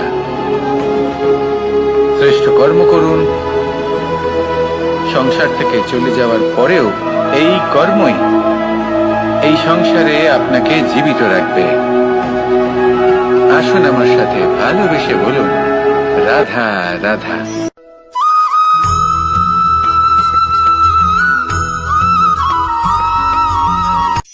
এই সংসারে সাফল্য লাভ করার জন্য জ্ঞানের প্রয়োজন হয়, পরিশ্রমের প্রয়োজন হয়, দৃঢ় নিষ্ঠার প্রয়োজন হয়, নিরন্তর চেষ্টা করা প্রয়োজনীয়। কিন্তু আরো কিছু আছে যা অত্যন্ত প্রয়োজনীয় এবং গুরুত্বপূর্ণ। তা হলো ভালো বন্ধু। তাদের থাকা অত্যন্ত প্রয়োজনীয়। যদি ভালো বন্ধু থাকে, তাহলে সময় এলে তারা ঢাল হয়ে আপনাকে সুরক্ষা করবেন। সময় এলে অস্ত্রের মতো শত্রুকে সংহারও করবেন। যদি তিনি জ্ঞানী হন, তাদের মধ্যে সদ্গুণ থাকে, তাহলে এই সব গুণ আপনার মধ্যেও প্রবেশ করবে। তাহলে সাফল্যের জন্য ভালো বন্ধু পাওয়া অত্যন্ত প্রয়োজনীয়। কিন্তু শুধু বন্ধু কেন, ভালো শত্রুও থাকা প্রয়োজনীয়। এবার আপনি ভাববেন, এ আমি কি বললাম? যদি আপনার জীবনেও ভালো অর্থাৎ শক্তিশালী শত্রু থাকে, তাহলে আপনিও শক্তিশালী হতে থাকবেন। এই শত্রু আপনাকে প্রেরিত করবে আরো বেশি শক্তিশালী হয়ে ওঠার। কখনো কোনো হরিণকে দেখুন, তীব্র গতিতে দৌড়তে থাকে। কেন তীব্র গতিতে দৌড়য়? এই কারণে নয় যে কোথাও তার জন্য মধুর ঘাস অপেক্ষা করে রয়েছে, না। সে এই কারণে তীব্র গতিতে দৌড়য় কারণ সেটা না করলে তার পেছনে একটি সিংহ আছে যে ওকে নিজের ভোজন করে ফেলবে। তাই জীবনে বিপদ, সংকট এই সবকিছুও হলো অত্যন্ত গুরুত্বপূর্ণ।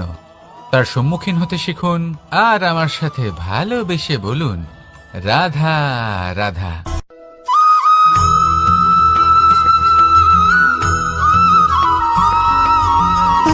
সুখ, দুঃখ এবং শক্তি, এই তিন হলো এই সংসারের ত্রিদেবের মতো। আমাদের জীবনে যা কিছু ঘটছে এই তিনটির ভিত্তির উপরেই হচ্ছে। আসলে এই সংসারের একটা নিয়ম আছে, যখনই আপনি কিছু লাভ করেন এই সংসার আপনার পরীক্ষা নেয়। এটা জানার জন্য আপনার পরীক্ষা নেয় যে আপনি যা কিছুই লাভ করেছেন আপনি কি আদৌ সেটার যোগ্য কিনা। ঠিক সেইভাবেই এই সুখ, দুঃখ এবং শক্তি আপনার পরীক্ষা নিয়ে থাকে। যখন সুখ আসে তখন সে আপনার পরীক্ষা নেয় যে আপনার মধ্যে অহংবোধ জাগ্রত হয়নি তো। যদি অহংবোধ চলে আসে তাহলে সুখ সেখানেই সঙ্গ ত্যাগ করে। দুঃখ আপনার ধৈর্যের পরীক্ষা নিতে থাকে, আর যদি আপনার মধ্যে ধৈর্য না থাকে তাহলে এটা আপনাকে আরো বেশি দুঃখের গভীর অন্ধকারে ঠেলে দেবে। সেখানে শক্তি পরীক্ষা নেয় আপনার বিনম্রতার। যদি আপনি বিনম্র না হন তাহলে হয় এই শক্তি আপনার সঙ্গ ত্যাগ করবে, নয় এই শক্তি বিনম্রতার অভাবে আপনার পতনের কারণ হতে পারে। এই সংসারে যে কোনো ব্যক্তি যিনি এই পরীক্ষায় উত্তীর্ণ হয়ে থাকেন এই জীবনে তিনি সাফল্য লাভ করেন। আসুন আমার সাথে ভালোবেসে বলুন, রাধা রাধা।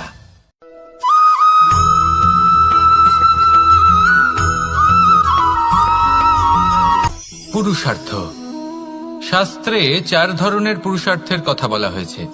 প্রথম হলো ধর্ম। আপনি কি জানেন এই ধর্ম আসলে কি? আপনার কি মনে হয় ধর্ম আসলে কি?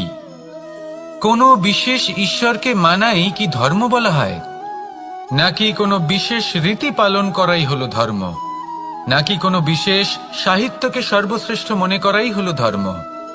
না, ধর্ম হলো সেটা যাকে ধারণ করা যেতে পারে, আর ধারণ শুধু সেটাই করা যায় যা পবিত্র। পবিত্র শুধু তাকেই বলা হয় যা নিঃস্বার্থ, যার মধ্যে শাসন করার কোনো ইচ্ছে নেই, যা সরলভাবেই প্রবাহমান, জল এবং বায়ুর মতো। যখন কোনো ব্যক্তি ধর্মকে ধারণ করেন এবং সেই ধর্ম সেই ব্যক্তিকে রক্ষা করে তখন তাকে ধর্ম বলা হয়। ধর্ম যা রক্ষা করে অহংকার থেকে, খারাপ চিন্তার হাত থেকে। সেই জন্য পুরুষার্থ গড়ে তোলার আগে, ধর্ম পালন করার আগে ধর্মের প্রকৃত অর্থ কি সেটা বুঝে নিন। এটা জেনে রাখুন যে সমস্ত ধর্মের আধার, সমস্ত ধর্মের ভিত শুধুমাত্র ভালোবাসা। আসুন আর এই ভালোবাসার সাথেই বলুন, রাধা রাধা।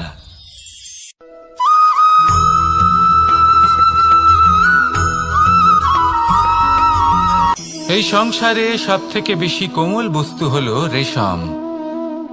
এই রেশম এতটাই কোমল হয় যে এর পুরো একটা থান শুধুমাত্র একটা হাতে ধরা সম্ভব। কখনো ভেবে দেখেছেন এই রেশম কিভাবে হয়? একটি কীট তার লালার দ্বারা উৎপন্ন হয়। এই কীট সেই রেশমকে পাক দিতে থাকে, পাক দিতেই থাকে, আর আস্তে আস্তে তার মধ্যেই জড়িয়ে পড়ে। শেষে ওর এই সুন্দর অমূল্য সৃষ্টি রেশমের এই সুতো তার নির্মাণ কার্য পূর্ণ হয়, কিন্তু তাতেই ও নিজে বন্দী হয়ে যায়। নিজেরই মায়াজালের এই বন্দী গৃহে নিজেই ফেঁসে যায়।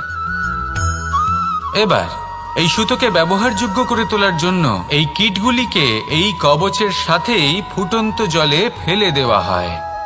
এই সংসারে যদি আমাদের স্বপ্ন এই সংসারের দুঃখ হরণ করার জন্য, এই সংসারে সুখ বিতরণ করার জন্য হয়, তবেই আমাদের প্রগতি সম্ভব। যদি আমাদের এই স্বপ্ন শুধুই আমাদের এবং আমাদের স্বার্থ সিদ্ধির জন্য হয়, তাহলে এই স্বপ্ন আমাদের অন্ধ করে দেবে, আমাদের অন্ধকারের পথে নিয়ে যাবে, আর আমরাও সেই কীটের মতো হয়ে যাব। নিজেদেরই মায়াজালে আমরা নিজেই ফেঁসে যাব, আর শেষে আমরা যদি কিছু লাভ করি তা হবে একাকিত্ব, অন্ধকারময় মৃত্যু। তাই স্বপ্ন অবশ্যই দেখুন, কিন্তু এমনভাবে স্বপ্ন দেখবেন না যে তার এই বন্দিগৃহে আপনি নিজেই ফেঁসে গেলেন। স্বপ্ন দেখুন পরোপকারে।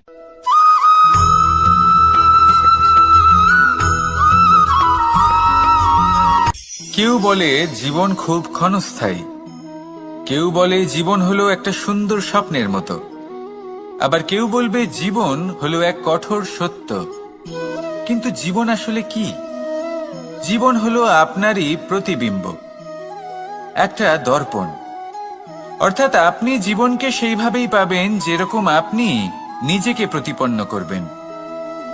যদি আপনি দর্পণের দিকে তাকিয়ে হাসেন, তাহলে আপনি সামনে হাসি মুখী দেখতে পাবেন। এবার যদি আপনি গম্ভীর হয়ে থাকেন, তাহলে আপনি একজন রুষ্ট ব্যক্তি দেখতে পাবেন। শেষে সবথেকে বেশি গুরুত্বপূর্ণ হলো আপনার চেষ্টা।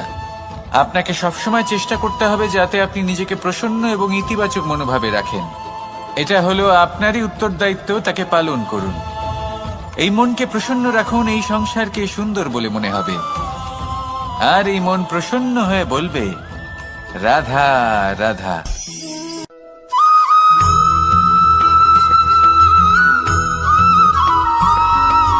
জীবনে যখন কোনো ব্যক্তি নিজের লক্ষ্য প্রাপ্তির জন্য নিরন্তর পরিশ্রম করতে থাকেন, চেষ্টা করতে থাকেন, তখন তিনি কষ্ট অনুভব করেন, কখনো শারীরিক কষ্ট, কখনো মানসিক কষ্ট। এবার উনি এটা ভাবতে থাকেন যে আমি কি উচিত করছি নাকি অনুচিত করছি। কারণ অন্যদিকে এমন একজন ব্যক্তিও আছেন যিনি একদমই পরিশ্রম চেষ্টা করছেন না। তিনি মদিরা পান করেন, বিলাসিতায় জীবন কাটান, অলস প্রকৃতির হয়ে ওঠেন, নিদ্রাতে বিলীন হয়ে থাকেন আর ভাবেন যে তিনি সুখ লাভ করছেন। কিন্তু এরকম কেন হয়? কারণ যখন আমরা সৎ পথে থাকি, উচিত পথে চলি, লক্ষ্য প্রাপ্ত করার জন্য চেষ্টা করতে থাকি, তখন আমাদের ভেতরে থাকা নেতিবাচক শক্তি এবং পাপ এই দেহকে ত্যাগ করে দেয়। আর এই অনুভূতিটাই আমাদের দুঃখের অনুভূতি দেয়, কষ্ট দেয়। এবার সেখানে যদি আমরা কুপথে চলি, অনুচিত পথে চলতে থাকি, তাহলে আমাদের ভেতরে থাকা পুণ্য এবং ধনাত্মক শক্তি আমাদের দেহ ত্যাগ করে দেয়। আর এই অনুভূতির কারণেই আমরা সুখ অনুভব করি। কিন্তু কখনো ভাববেন যে এই সুখ বেশি সময় পর্যন্ত থাকে না। সেই জন্য সবসময় মনে রাখবেন, যদি আপনি জানেন যে এটাই আপনার লক্ষ্য, এটাই উচিত পথ, শুভ পথ, তাতে নিরন্তরভাবে এগিয়ে যেতে চেষ্টা করতে থাকুন।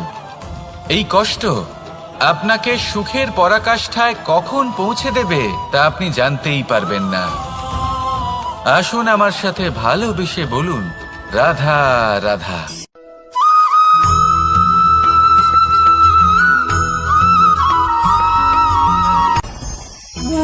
ভোজন। এবার ভোজন সংগ্রহ করার জন্য মানুষ কি না করেন, সব সময় চেষ্টা করতে থাকেন। ফসল উৎপাদনের জন্য অনেক পরিশ্রম করতে থাকেন, কিন্তু অনেক সময় অনেক পরিশ্রম করার পরেও ফসল ভালো উৎপাদন হয় না। এর কারণ কি? কারণ হলো এটাই যে আপনি পরিশ্রম হয়তো অনেক করেছেন, কিন্তু আপনার নজর তো সেই বীজের দিকে ছিলই না যা আপনি রোপণ করেছেন। সেই জন্য সব সময় কোনো বীজ রোপণ করার আগে তাকে পরখ করে দেখুন, তা অত্যন্ত আবশ্যক। আর সেইভাবেই যখনই কোনো কর্মের প্রশ্ন আসে, তাহলে সেখানে শুধুমাত্র পরিশ্রম যথেষ্ট নয়। সেই কাজের প্রতি আপনার কর্তব্য কি, আপনার উদ্দেশ্য কি, সেটা জানা হলো অত্যন্ত গুরুত্বপূর্ণ। তাই কর্ম করুন, কিন্তু সেই কর্মের প্রতি আপনার যা উদ্দেশ্য তার মাহাত্ম্য বুঝতে চেষ্টা করুন। তাহলে আসুন আমার সাথে ভালোবেসে বলুন রাধা রাধা।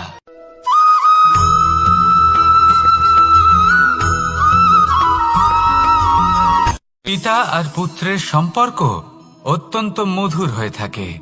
পিতা স্বপ্ন দেখেন, তাকে পূর্ণ করার সকল সম্ভাব্য চেষ্টা করেন, কিন্তু তাও অনেক সময় ওনার স্বপ্ন অপূর্ণ থেকে যায়। তখন পিতা ভাবেন যে স্বপ্ন উনি পূর্ণ করতে পারেননি, ওনার সন্তান তা অবশ্যই পূরণ করবে। যে স্থানে উনি কখনো পৌঁছতে পারেননি, সেই স্থানে ওনার পুত্র অবশ্যই পৌঁছবে। পিতা নিজের সন্তানের ভবিষ্যৎ নিয়ে সেই স্বপ্ন দেখেন, আর যখন সেই সন্তান সামনে এগোতে থাকে তখন তার দুঃখ হয় না, বরং গর্ব হয়। ওনার ভালো লাগে এটা দেখে যে ওনার সন্তান অনেক উন্নতি করছে। কিন্তু যখন সন্তান নিজের অভিভাবকের শক্তি দেখে, তার যশ দেখে হিংসা করতে থাকে, সমস্যা সেইখানেই শুরু হয়।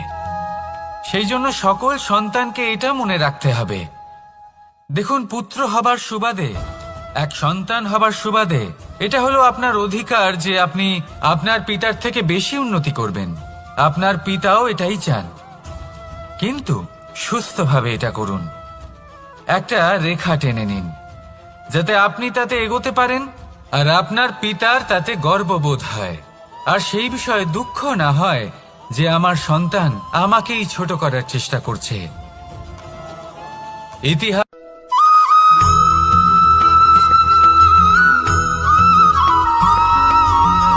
যখন আমরা কোনো বনে প্রবেশ করি,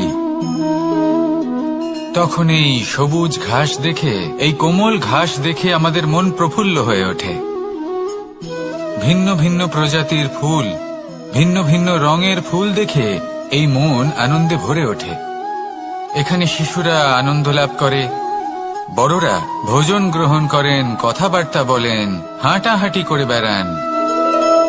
এবার ভেবে দেখুন, যখন এই উপবনের নির্মাণ হয়েছিল সেই সময় যদি এই মাটিকে সঠিকভাবে খনন না করা হতো, যদি তাতে সঠিকভাবে বীজ রোপণ না করা হতো, যদি কোনো সংঘর্ষ না হতো, পরিশ্রম না করা হতো, যদি চলতে চলতে পায়ে কাঁটা না বিঁধে যেত, তাহলে এই সুন্দর বন দেখে আমরা কি এই আনন্দ লাভ করতে পারতাম? কখনোই নয়। ধরুন কোনো নদীর তটে সুন্দর একটি বন আছে, সেই বনের আনন্দ লাভ করতে গেলে আপনাকে সেই নদী পার করতেই হবে। যদি সুখের নদীর কাছে পৌঁছতে চান, তাহলে তটে যে কাঁটা রয়েছে সেগুলোর সাথে সংঘর্ষ করতেই হবে। এই সংসারে যদি আপনি সুখ লাভ করতে চান, তাহলে সুখ লাভের এই যাত্রা শুরু করতে হবে সংঘর্ষ দ্বারা। তাহলে সংঘর্ষকে স্বাগত জানান, এর পেছনেই সুখ রয়েছে যা আপনার জন্য অপেক্ষা করছে। এবার হাসুন আর আমার সাথে ভালোবেসে বলুন, রাধা।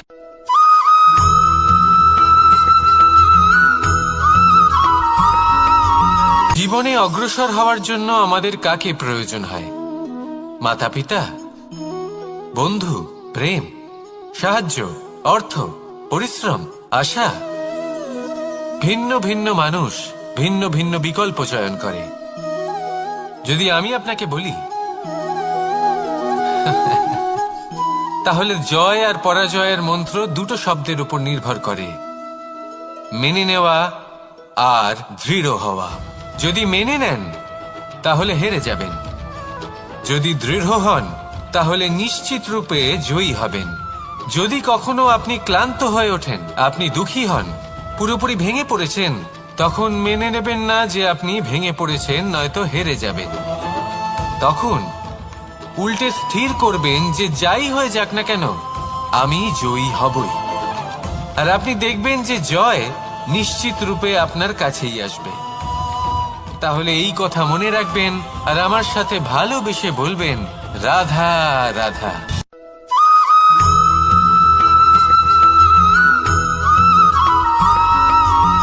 এই সংসারে সব থেকে বড় ব্যক্তি কে?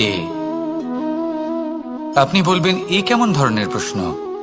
কিন্তু এটা হলো সব থেকে উচিত প্রশ্ন। কেউ এর উত্তর দেবে যে সেই মহাপ্রতাপী রাজা, তিনি হলেন সব থেকে বড় ব্যক্তি, সেই বড় রাজনীতিবিদ, তিনিই সব থেকে বড় ব্যক্তি। আমি আপনাকে জানাই যে সংসারের সব থেকে বড় ব্যক্তি হলেন তিনি, যার সাথে দেখা করলে আপনি নিজেকে ছোট মনে করবেন না। কোনো ব্যক্তি যিনি সব থেকে বেশি শক্তিশালী, আপনি যদি তার সামনে যান তাহলে উনি আপনার অন্তরের শক্তিকে বাইরে বের করে আনবে, আপনার অন্তরের লুকিয়ে থাকা শক্তিকে জাগ্রত করতে প্রেরণা প্রদান করবে। তিনি হলেন বড় ব্যক্তি, তিনি হলেন মহান ব্যক্তি। তিনি নন যিনি নিজের বল এবং ঐশ্বর্য দ্বারা আপনাকে তার সামনে ছোট প্রমাণ করবেন। এবং সেই জন্য মহাদেব আমার আরাধ্য হলেন আমার খুব প্রিয়। কারণ রাজা হোক বা ফকির, কেউ যদি ওনার সামনে যান তাহলে সে নিজেকে ছোট মনে করেন না। আপনিও যদি জীবনে অনেক বড় হতে চান তাহলে কাউকে কখনো নিজেকে ছোট মনে করতে দেবেন না। তার অন্তরে বড় হয়ে ওঠার প্রেরণা প্রদান করুন। আসুন আমার সাথে ভালোবেসে বলুন, রাধা রাধা।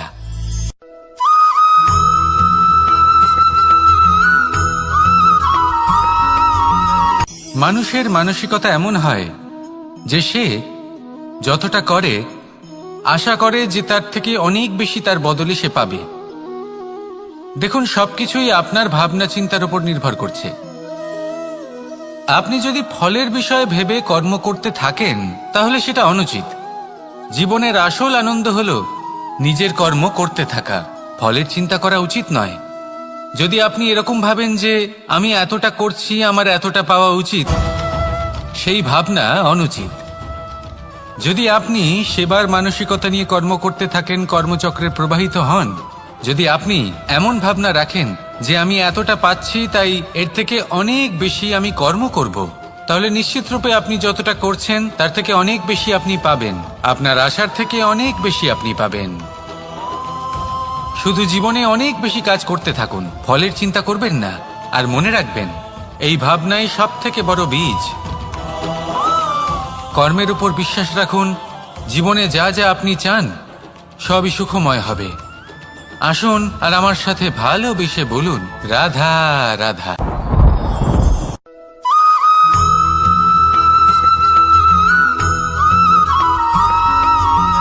এই দড়িটা দেখুন, ছোট ছোট রেশম দ্বারা তৈরি। এটা সরু সুতো দ্বারা তৈরি হয়েছে এটা, আর এ অত্যন্ত কোমলও বটে। আর আপনি চাইলে এটা সোজাও করে দিতে পারেন, আর চাইলে এটা বেঁকিয়েও দিতে পারেন। আর যদি চান তাহলে এটা গোল গোল করে বেঁধে কোথাও রেখেও দিতে পারেন। এবার এই কোমল দড়ি যদি কোনো নিষ্ঠুর কঠিন পাথরে বারংবার জড়িয়ে দেওয়া হয় তাহলেও তাকেও কাটতে পারে, নিজের ছাপ ছেড়ে যেতে পারে, সেটার আকারও বদলে ফেলতে পারে।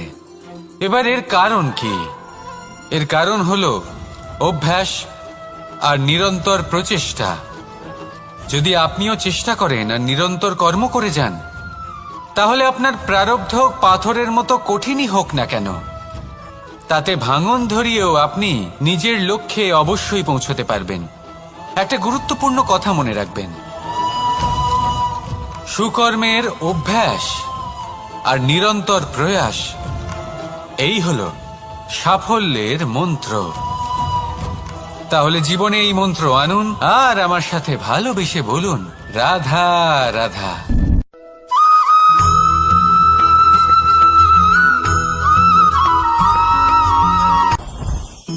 জীবনে কিছু শেখা অত্যন্ত গুরুত্বপূর্ণ। এবার কি কি শিখতে হবে সেই সব শেখানোর জন্য অনেক শিক্ষক রয়েছেন, কিন্তু কি শিখবেন না আর কি করবেন না এটা আমাদের নিজের অভিজ্ঞতা দিয়ে শিখতে হয়। কিন্তু তার মানে এটা নয় যে যদি আপনাকে শিখতে হয় যে আগুনের তাপ কতটা, আপনাকে আগুনের মধ্যে হাত দিতে হবে। না, অন্য কারোর অভিজ্ঞতা দ্বারাও শিখতে পারেন। প্রশ্ন শুধুমাত্র একটাই যে আপনি কি শিখতে চান নাকি চান না। যদি আপনি এটাই ভাবেন যে আমি শুধুই নিজের অভিজ্ঞতা দ্বারাই শিখতে চাই, তাহলে জীবনকাল ছোট মনে হবে, অনেক কিছুই শিখতে পারবেন না। তাই নিজের সাথে সাথে বড়দের অভিজ্ঞতা দ্বারাও শেখা শুরু করে দিন। এই সংসারের অভিজ্ঞতা দ্বারা শিখতে শুরু করে দিন। আর এটা নিশ্চিত রূপে শেখা আবশ্যক যে কখন কি করবেন না, কোথায় থামতে হবে আর কোথায় থামবেন না। তাহলে আসুন আর আমার সাথে ভালোবেসে বলুন, রাধা রাধা।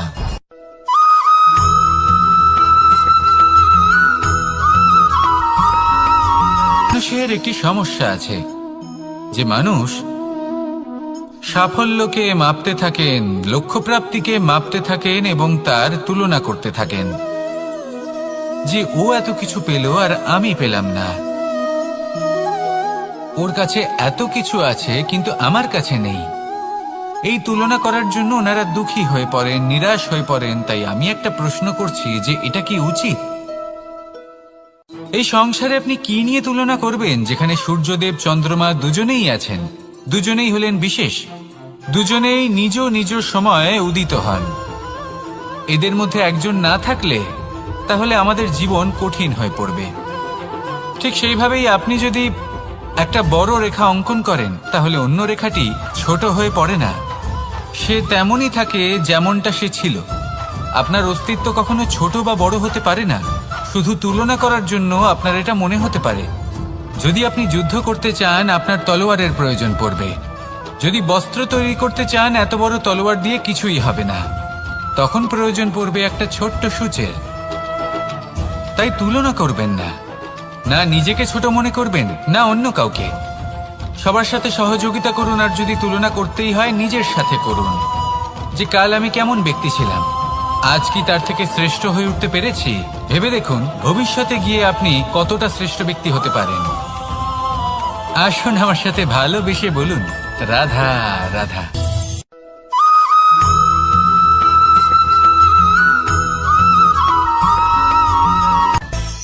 মানুষের মধ্যে একটা বিচিত্র প্রবৃত্তি থাকে অন্য সকলের বিষয়ে, তাদের জীবনের বিষয়ে, তাদের ব্যক্তিত্বের বিষয়ে, তাদের ভবিষ্যতের বিষয়ে অনুমান করা। এটা হলো অনুচিত। কারোর অতীতকালকে দেখে লোকে ভবিষ্যৎ বলে দিতে পারেন, বর্তমানকে দেখে ভবিষ্যতের বিষয়ে অনুমান করে ফেলেন। উদাহরণ দিতে হলে বলবো কোনো দাসকে দেখুন, ওকে দেখে লোকে বলে যে ওর ভবিষ্যৎ সেটাই হতে পারে, অনুমান করে ফেলেন। আর এই রাজাকে দেখুন, উনি তো কত সুখী হবেন, উনি তো জগতের সব থেকে অধিক সুখী মানুষ, কত সুখ সুবিধা আছে ওনার কাছে, ধারণা করে ফেলেন।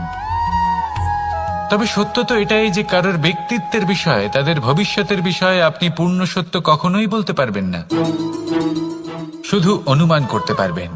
আর এই অনুমান করে সত্যি কোনো লাভ হয় না, কারণ এই কাল সেটা হলো অত্যন্ত শক্তিশালী। কালো থেকে কালোতর কয়লাকেও হিরেতে পরিণত করতে পারে, অনেক বড় বড় রাজাকেও বিদূষক বানিয়ে ফেলতে পারে এক মুহূর্তেই। তাহলে আপনি অনুমান করে কি লাভ? কি পেলেন অনুমান করে? সেই জন্য কারোর বিষয়ে কোনো অনুমান করবেন না, তার ভবিষ্যতের বিষয়ে অনুমান করতে যাবেন না, কারোর বিষয়ে কোনো ধারণা করে নেবেন না। কিছু করতে হলে ভালোবাসুন, সবার মধ্যে ভালোবাসা ছড়ান, সবার মধ্যে ধন্যাত্মক ভাব ছড়ান। এই মন প্রসন্ন হয়ে বলবে রাধা রাধা।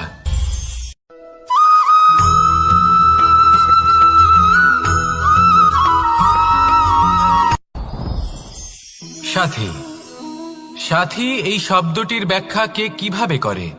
মিত্র, সখা, বন্ধু, কিন্তু অর্থ একটাই। তিনি যিনি আপনার সঙ্গী হন আর তিনি যার সাথী আপনি হন। এবার সব থেকে বড় প্রশ্ন হলো এটাই যে তিনি কে হতে পারেন যাকে আপনি আপনার সাথী বলে মেনে নিতে পারেন, নিজের সখা, নিজের মিত্র, নিজের বন্ধু মেনে নিতে পারেন। আপনার সাথী হলেন তিনি যিনি দুঃখের সময় আপনার পাশে থাকবেন, আপনার হাত ধরে থাকবেন। আপনার সাথী হলেন তিনি যার হাত আপনি নিজের সুখের দিনে ধরে থাকবেন। সেই সাথীরই হাত ধরুন যিনি দুঃখে সবসময় আপনাকে সাহায্য করার জন্য তৎপর হয়ে থাকেন, আপনার পাশে থাকেন, আর যাকে সুখের দিনে আপনি আপনার সাথে রাখতে পারেন। আর যখন আপনার সাথে আপনার এই সাথী থাকবে তখন আপনি এটা বুঝবেন যে যখন জীবনে দুঃখ আসে তখন এই দুঃখ কমে যায়, সবার মধ্যে ভাগ হয়ে যায়। আর যদি তখন সুখ আসে তাহলে সেটা সবার উপস্থিতিতে আরো বেড়ে যায়। এটাই হলো প্রেম, এটাই হলো ভালোবাসা, এটাই হলো সঙ্গ। যেমন সম্পর্ক আমার আর রাধার মাঝে। তাহলে আসুন আর আমার সাথে ভালোবেসে বলুন রাধা রাধা।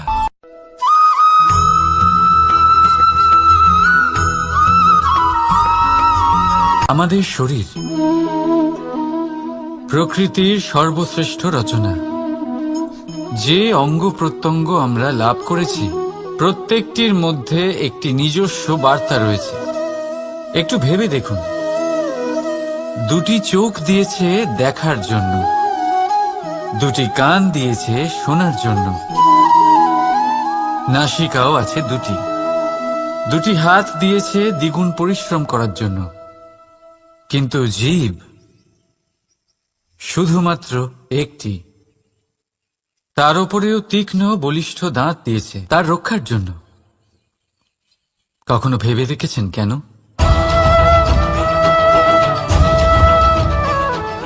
কারণ শব্দ আর শব্দের প্রয়োগ মানুষের সবচেয়ে বড় অস্ত্র, যার প্রয়োগ যত ভেবেচিন্তে করা যায় মানুষ তার জীবনে ততটাই উপরে উঠতে পারে। তাহলে মনে রাখুন, দেখুন, শুনুন আর বুঝুন বেশি, বলুন কম। রাধা রাধা।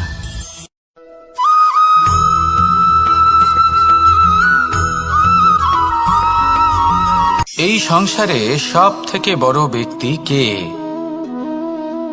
আপনি বলবেন এই কেমন ধরনের প্রশ্ন, কিন্তু এটা হলো সব থেকে উচিত প্রশ্ন। কেউ এর উত্তর দেবে যে সেই মহাপ্রতাপী রাজা, তিনি হলেন সব থেকে বড় ব্যক্তি, সেই বড় রাজনীতিবিদ, তিনিই সব থেকে বড় ব্যক্তি। আমি আপনাকে জানাই যে সংসারের সব থেকে বড় ব্যক্তি হলেন তিনি, যার সাথে দেখা করলে আপনি নিজেকে ছোট মনে করবেন না। কোনো ব্যক্তি যিনি সব থেকে বেশি শক্তিশালী, আপনি যদি তার সামনে যান তাহলে উনি আপনার অন্তরের শক্তিকে বাইরে বের করে আনবে, আপনার অন্তরের লুকিয়ে থাকা শক্তিকে জাগ্রত করতে প্রেরণা প্রদান করবে। তিনি হলেন বড় ব্যক্তি, তিনি হলেন মহান ব্যক্তি। তিনি নন যিনি নিজের বল এবং ঐশ্বর্য দ্বারা আপনাকে তার সামনে ছোট প্রমাণ করবেন। এবং সেই জন্য মহাদেব আমার আরাধ্য হলেন আমার খুব প্রিয়। কারণ রাজা হোক বা ফকির, কেউ যদি ওনার সামনে যান তাহলে সে নিজেকে ছোট মনে করেন না। আপনিও যদি জীবনে অনেক বড় হতে চান তাহলে কাউকে কখনো নিজেকে ছোট মনে করতে দেবেন না। তার অন্তরে বড় হয়ে ওঠার প্রেরণা প্রদান করুন। আসুন আমার সাথে ভালোবেসে বলুন, রাধা রাধা।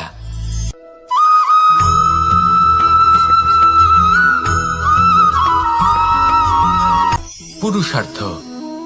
শাস্ত্রে 4 ধরনের পুরুষার্থের কথা বলা হয়েছে। প্রথম হলো ধর্ম। আপনি কি জানেন এই ধর্ম আসলে কি? আপনার কি মনে হয় ধর্ম আসলে কি? কোনো বিশেষ ঈশ্বরকে মানাই কি ধর্ম বলা হয়? নাকি কোনো বিশেষ রীতি পালন করাই হলো ধর্ম? নাকি কোনো বিশেষ সাহিত্যকে সর্বশ্রেষ্ঠ মনে করাই হলো ধর্ম? না, ধর্ম হলো সেটা যাকে ধারণ করা যেতে পারে।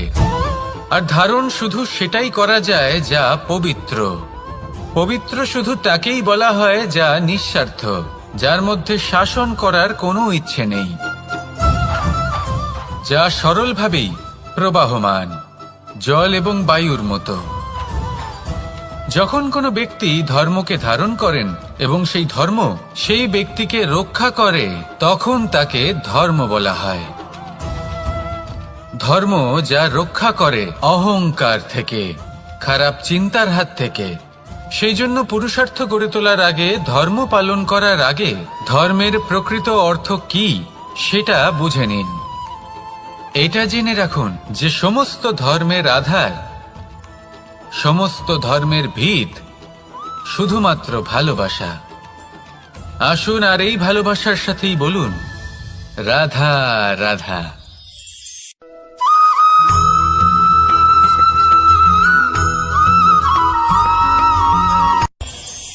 এই সংসারে আমরা প্রকাশ কোথা থেকে পাই? এর উত্তর বড়ই সরল। ভোরে যখন সূর্যোদয় হয় তখন প্রকাশের কিরণ আমাদের ঘরে এসে পৌঁছয়। এইভাবেই আমরা প্রকাশ লাভ করি। এবার এই প্রকাশের আলোতেই আমরা সারাদিনের কাজ সম্পন্ন করি। সন্ধে হয়ে যায়, সূর্যাস্তও হয়ে যায়, আর আমাদের ঘর যাতে অন্ধকার না হয় তার জন্য আমরা একটা প্রদীপ প্রজ্বলিত করি। এটাই ঘটে আমাদের জীবনেও। এবার প্রবাহমান আয়ুর সাথে আমরা আমাদের অন্তরে যদি একটা প্রদীপ প্রজ্বলিত করে নিই, তাহলে বিষয়টাই অন্যরকম হবে। এবার আপনি বলবেন কোন প্রকাশের কথা বলছি যা আমাদের অন্তরে জাগ্রত করা সম্ভব? আমাদের আত্মার মাঝে প্রেমের প্রকাশ জাগ্রত করার কথা বলছি। কারণ আমাদের এই জীবন এও হলো দিনের আলোর মতো। আজ প্রকাশ আছে, কিন্তু কোনোদিন অবশ্যই অস্ত হবে। কিন্তু অস্ত হবার আগে যদি আমরা আমাদের আত্মার মাঝে প্রেমের এই প্রকাশ উজ্জ্বলিত করে নিই, তাহলে আমাদের সন্ধ্যাকালও আমরা আনন্দে এবং প্রেমে যাপন করব। তাহলে আসুন আর আমার সাথে ভালোবেসে বলুন, রাধা রাধা।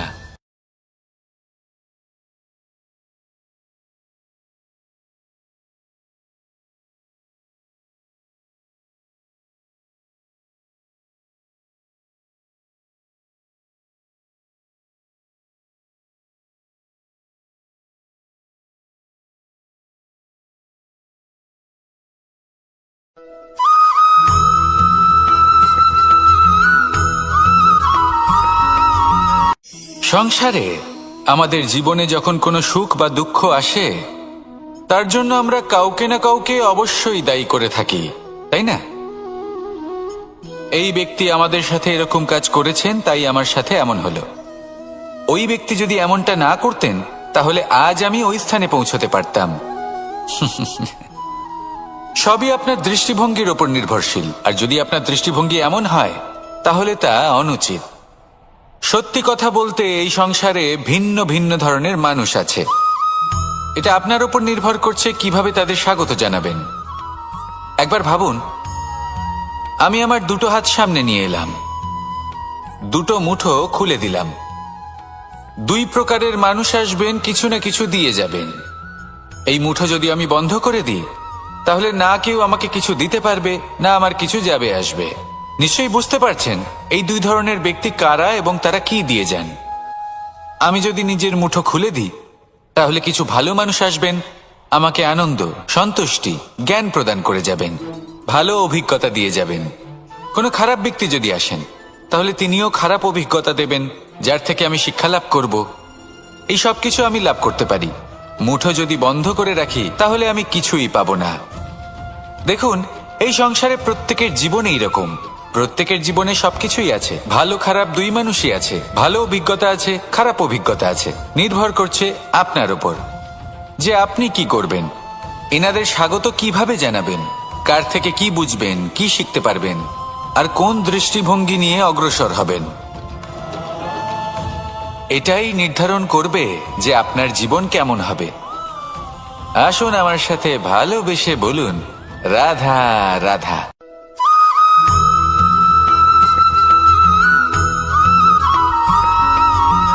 ভালো, শুধু ওনাদের কঠোর ব্যবহার দেখলে আমরা একটু ভয় পেয়ে যাই। এবার ওনাদের এই কঠোর ব্যবহার আমাদের ভালো না লাগলেও অত্যন্ত আবশ্যক।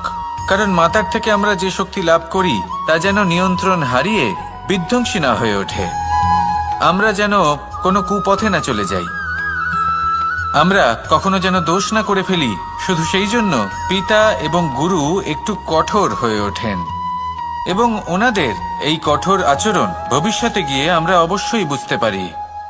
জীবনে কিছু বছর আমরা এগিয়ে যাই, আর তারপর আমরা বুঝতে পারি যে বাবা এবং গুরু আমাদের যথেষ্ট ভালোবাসতেন, কিন্তু ওনাদের ভালোবাসার বহিঃপ্রকাশ আলাদা। প্রয়োজনীয় হলো এটা দেখার, এটা বোঝার যে শুরু থেকে আমাদের প্রতি ওনাদের আচরণ কেমন ছিল। ওনাদের কঠোর হওয়ার পেছনে ওনাদের ভালোবাসাটা বোঝার চেষ্টা করুন, ওনাদের চিন্তাটা বোঝার চেষ্টা করুন। ওনাদের পথপ্রদর্শনের আড়ালে আপনার ভবিষ্যতের জন্য যে পরিকল্পনা ওনারা করেছেন সেটা বোঝার চেষ্টা করুন। তখন আপনারা বুঝতে পারবেন ওনাদের ভালোবাসাকে। আপনার মনের মধ্যে আপনা থেকেই ওনাদের প্রতি সম্মান জেগে উঠবে। নিজের পিতা এবং নিজের গুরু এই দুজনের প্রতি কৃতজ্ঞতা প্রকাশ করুন, আর আমার সাথে ভালোবেসে বলুন, রাধা রাধা।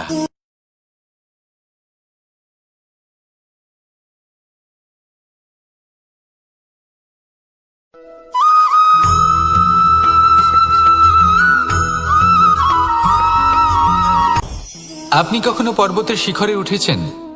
আপনি দেখতে পাবেন পর্বতের পদতলে প্রচুর সুন্দর ফুল রয়েছে, সবুজ বনানী রয়েছে।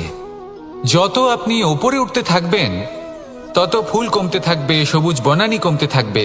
আরো কিছুটা ওপরে উঠলে কাঁটা জাতীয় গাছ দেখতে পাবেন, শুকনো গাছ দেখতে পাবেন। আরো যদি ওপরে ওঠেন তাহলে পাষাণ দেখতে পাবেন। আরো ওপরে উঠলে হিমখণ্ড দেখতে পাবেন।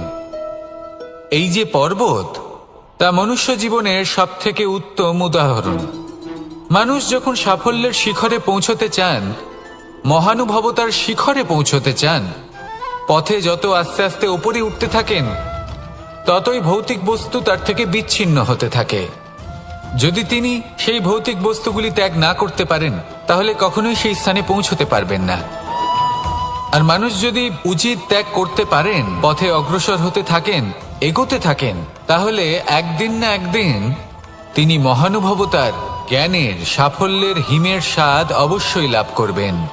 মনে রাখবেন, মানব জীবনে ত্যাগ হলো অত্যন্ত গুরুত্বপূর্ণ অংশ। আসুন আমার সাথে ভালোবেসে বলুন, রাধা রাধা।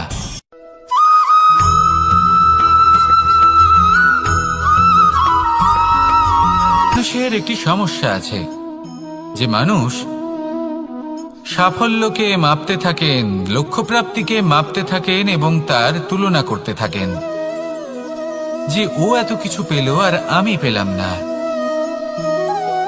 ওর কাছে এত কিছু আছে কিন্তু আমার কাছে নেই।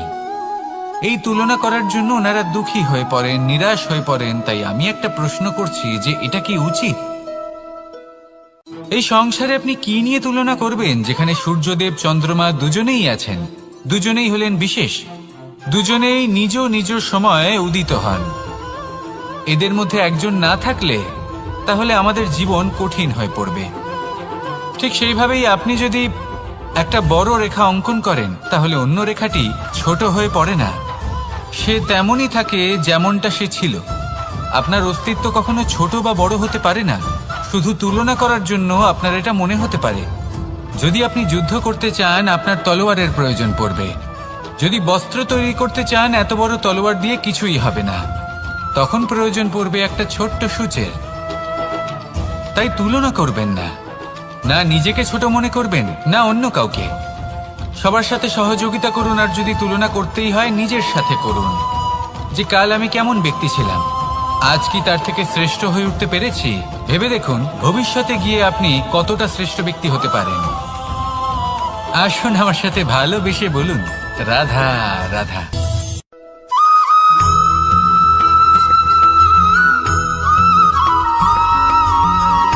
জীবন কিসের উপর নির্ভরশীল?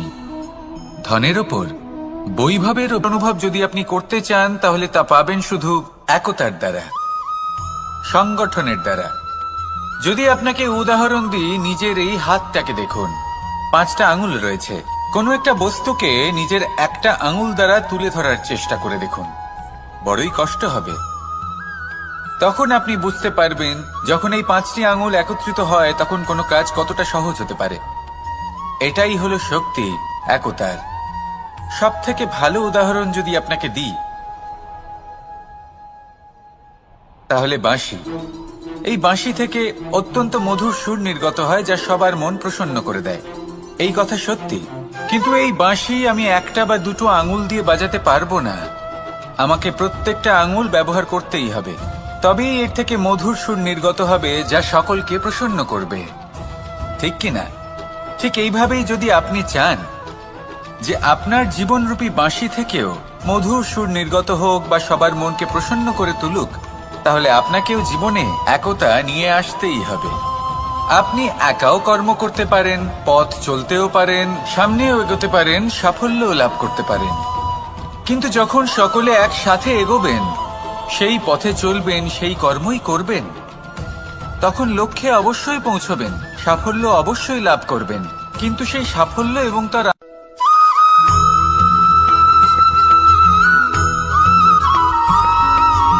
কখনো কখনো আমরা ভাবি যে কোনো ব্যক্তি যিনি ধর্মের পথে চলেছেন, যদি তার দ্বারা কোনো ভুল হয়ে থাকে তাহলে নিয়তি তাকে সেই মুহূর্তেই কঠোর শাস্তি দেন।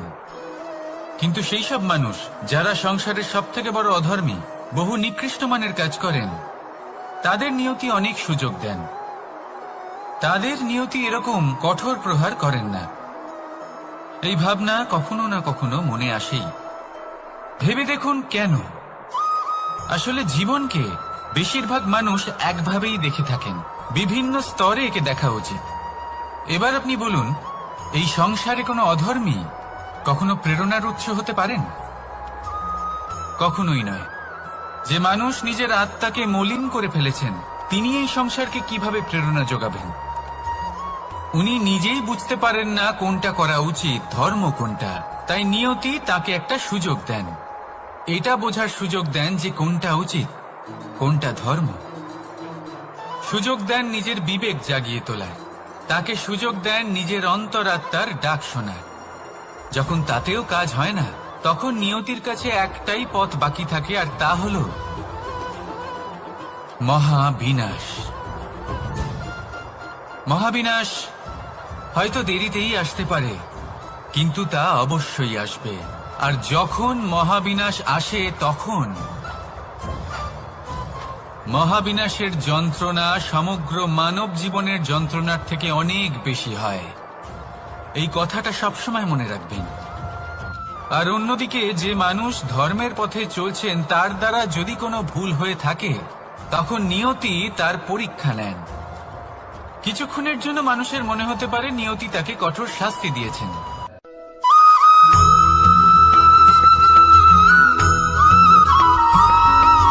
প্রত্যেক মানুষ নিজের জীবনে হীরক তথা হীরে এবং দর্পণ এই দুই দেখেছেন। এই দুই হলো সাদা এবং এরা দুজনেই আলোর প্রতিফলন ঘটায় এবং এরা দুজনেই উজ্জ্বল হয়ে ওঠে। আপনি হয়তো মনে মনে ভাবছেন যে এটা কি ধরনের তুলনা করছি। একটা হীরে তো রত্ন, তার মূল্য দর্পণের থেকে অনেক গুণ বেশি। কিন্তু হীরে থাকাতে দর্পণের মূল্য কিন্তু কোনো অংশে কমে যায় না, তাই না? মানুষ যখন হীরে নিজের হাতে নেয়, তখন সবার আগে কি খোঁজে? দর্পণ, যাতে তার মধ্যে দিয়ে দেখে সে বুঝতে পারে যে সেই হীরে আদৌ তার শোভাবর্ধন করছে কিনা, তাকে ভালো দেখাচ্ছে কিনা, প্রসাধনের জন্য সেটা ব্যবহার করা ঠিক হবে কিনা। অর্থাৎ হীরের উপস্থিতিতে দর্পণের গুরুত্ব কম হলো না, দর্পণের কারণে হীরের মূল্য বোঝা গেল। আমাদের জীবনেও ঠিক এরকমই ঘটে। আপনারা যদি সংসারে নিজের আশেপাশে দেখেন, এমন অনেক মানুষ দেখতে পাবেন যারা নিজেদের ক্ষেত্রে মহান স্থানে পৌঁছেছেন, নিপুণ এবং শ্রেষ্ঠ হয়েছেন। আর তাদের মধ্যে আপনার নিজের মনে হয় যেন আপনি তাহলে নিজেকে ছোট মনে করবেন না। আসুন আর আমার সাথে ভালোবেসে বলুন, রাধা রাধা।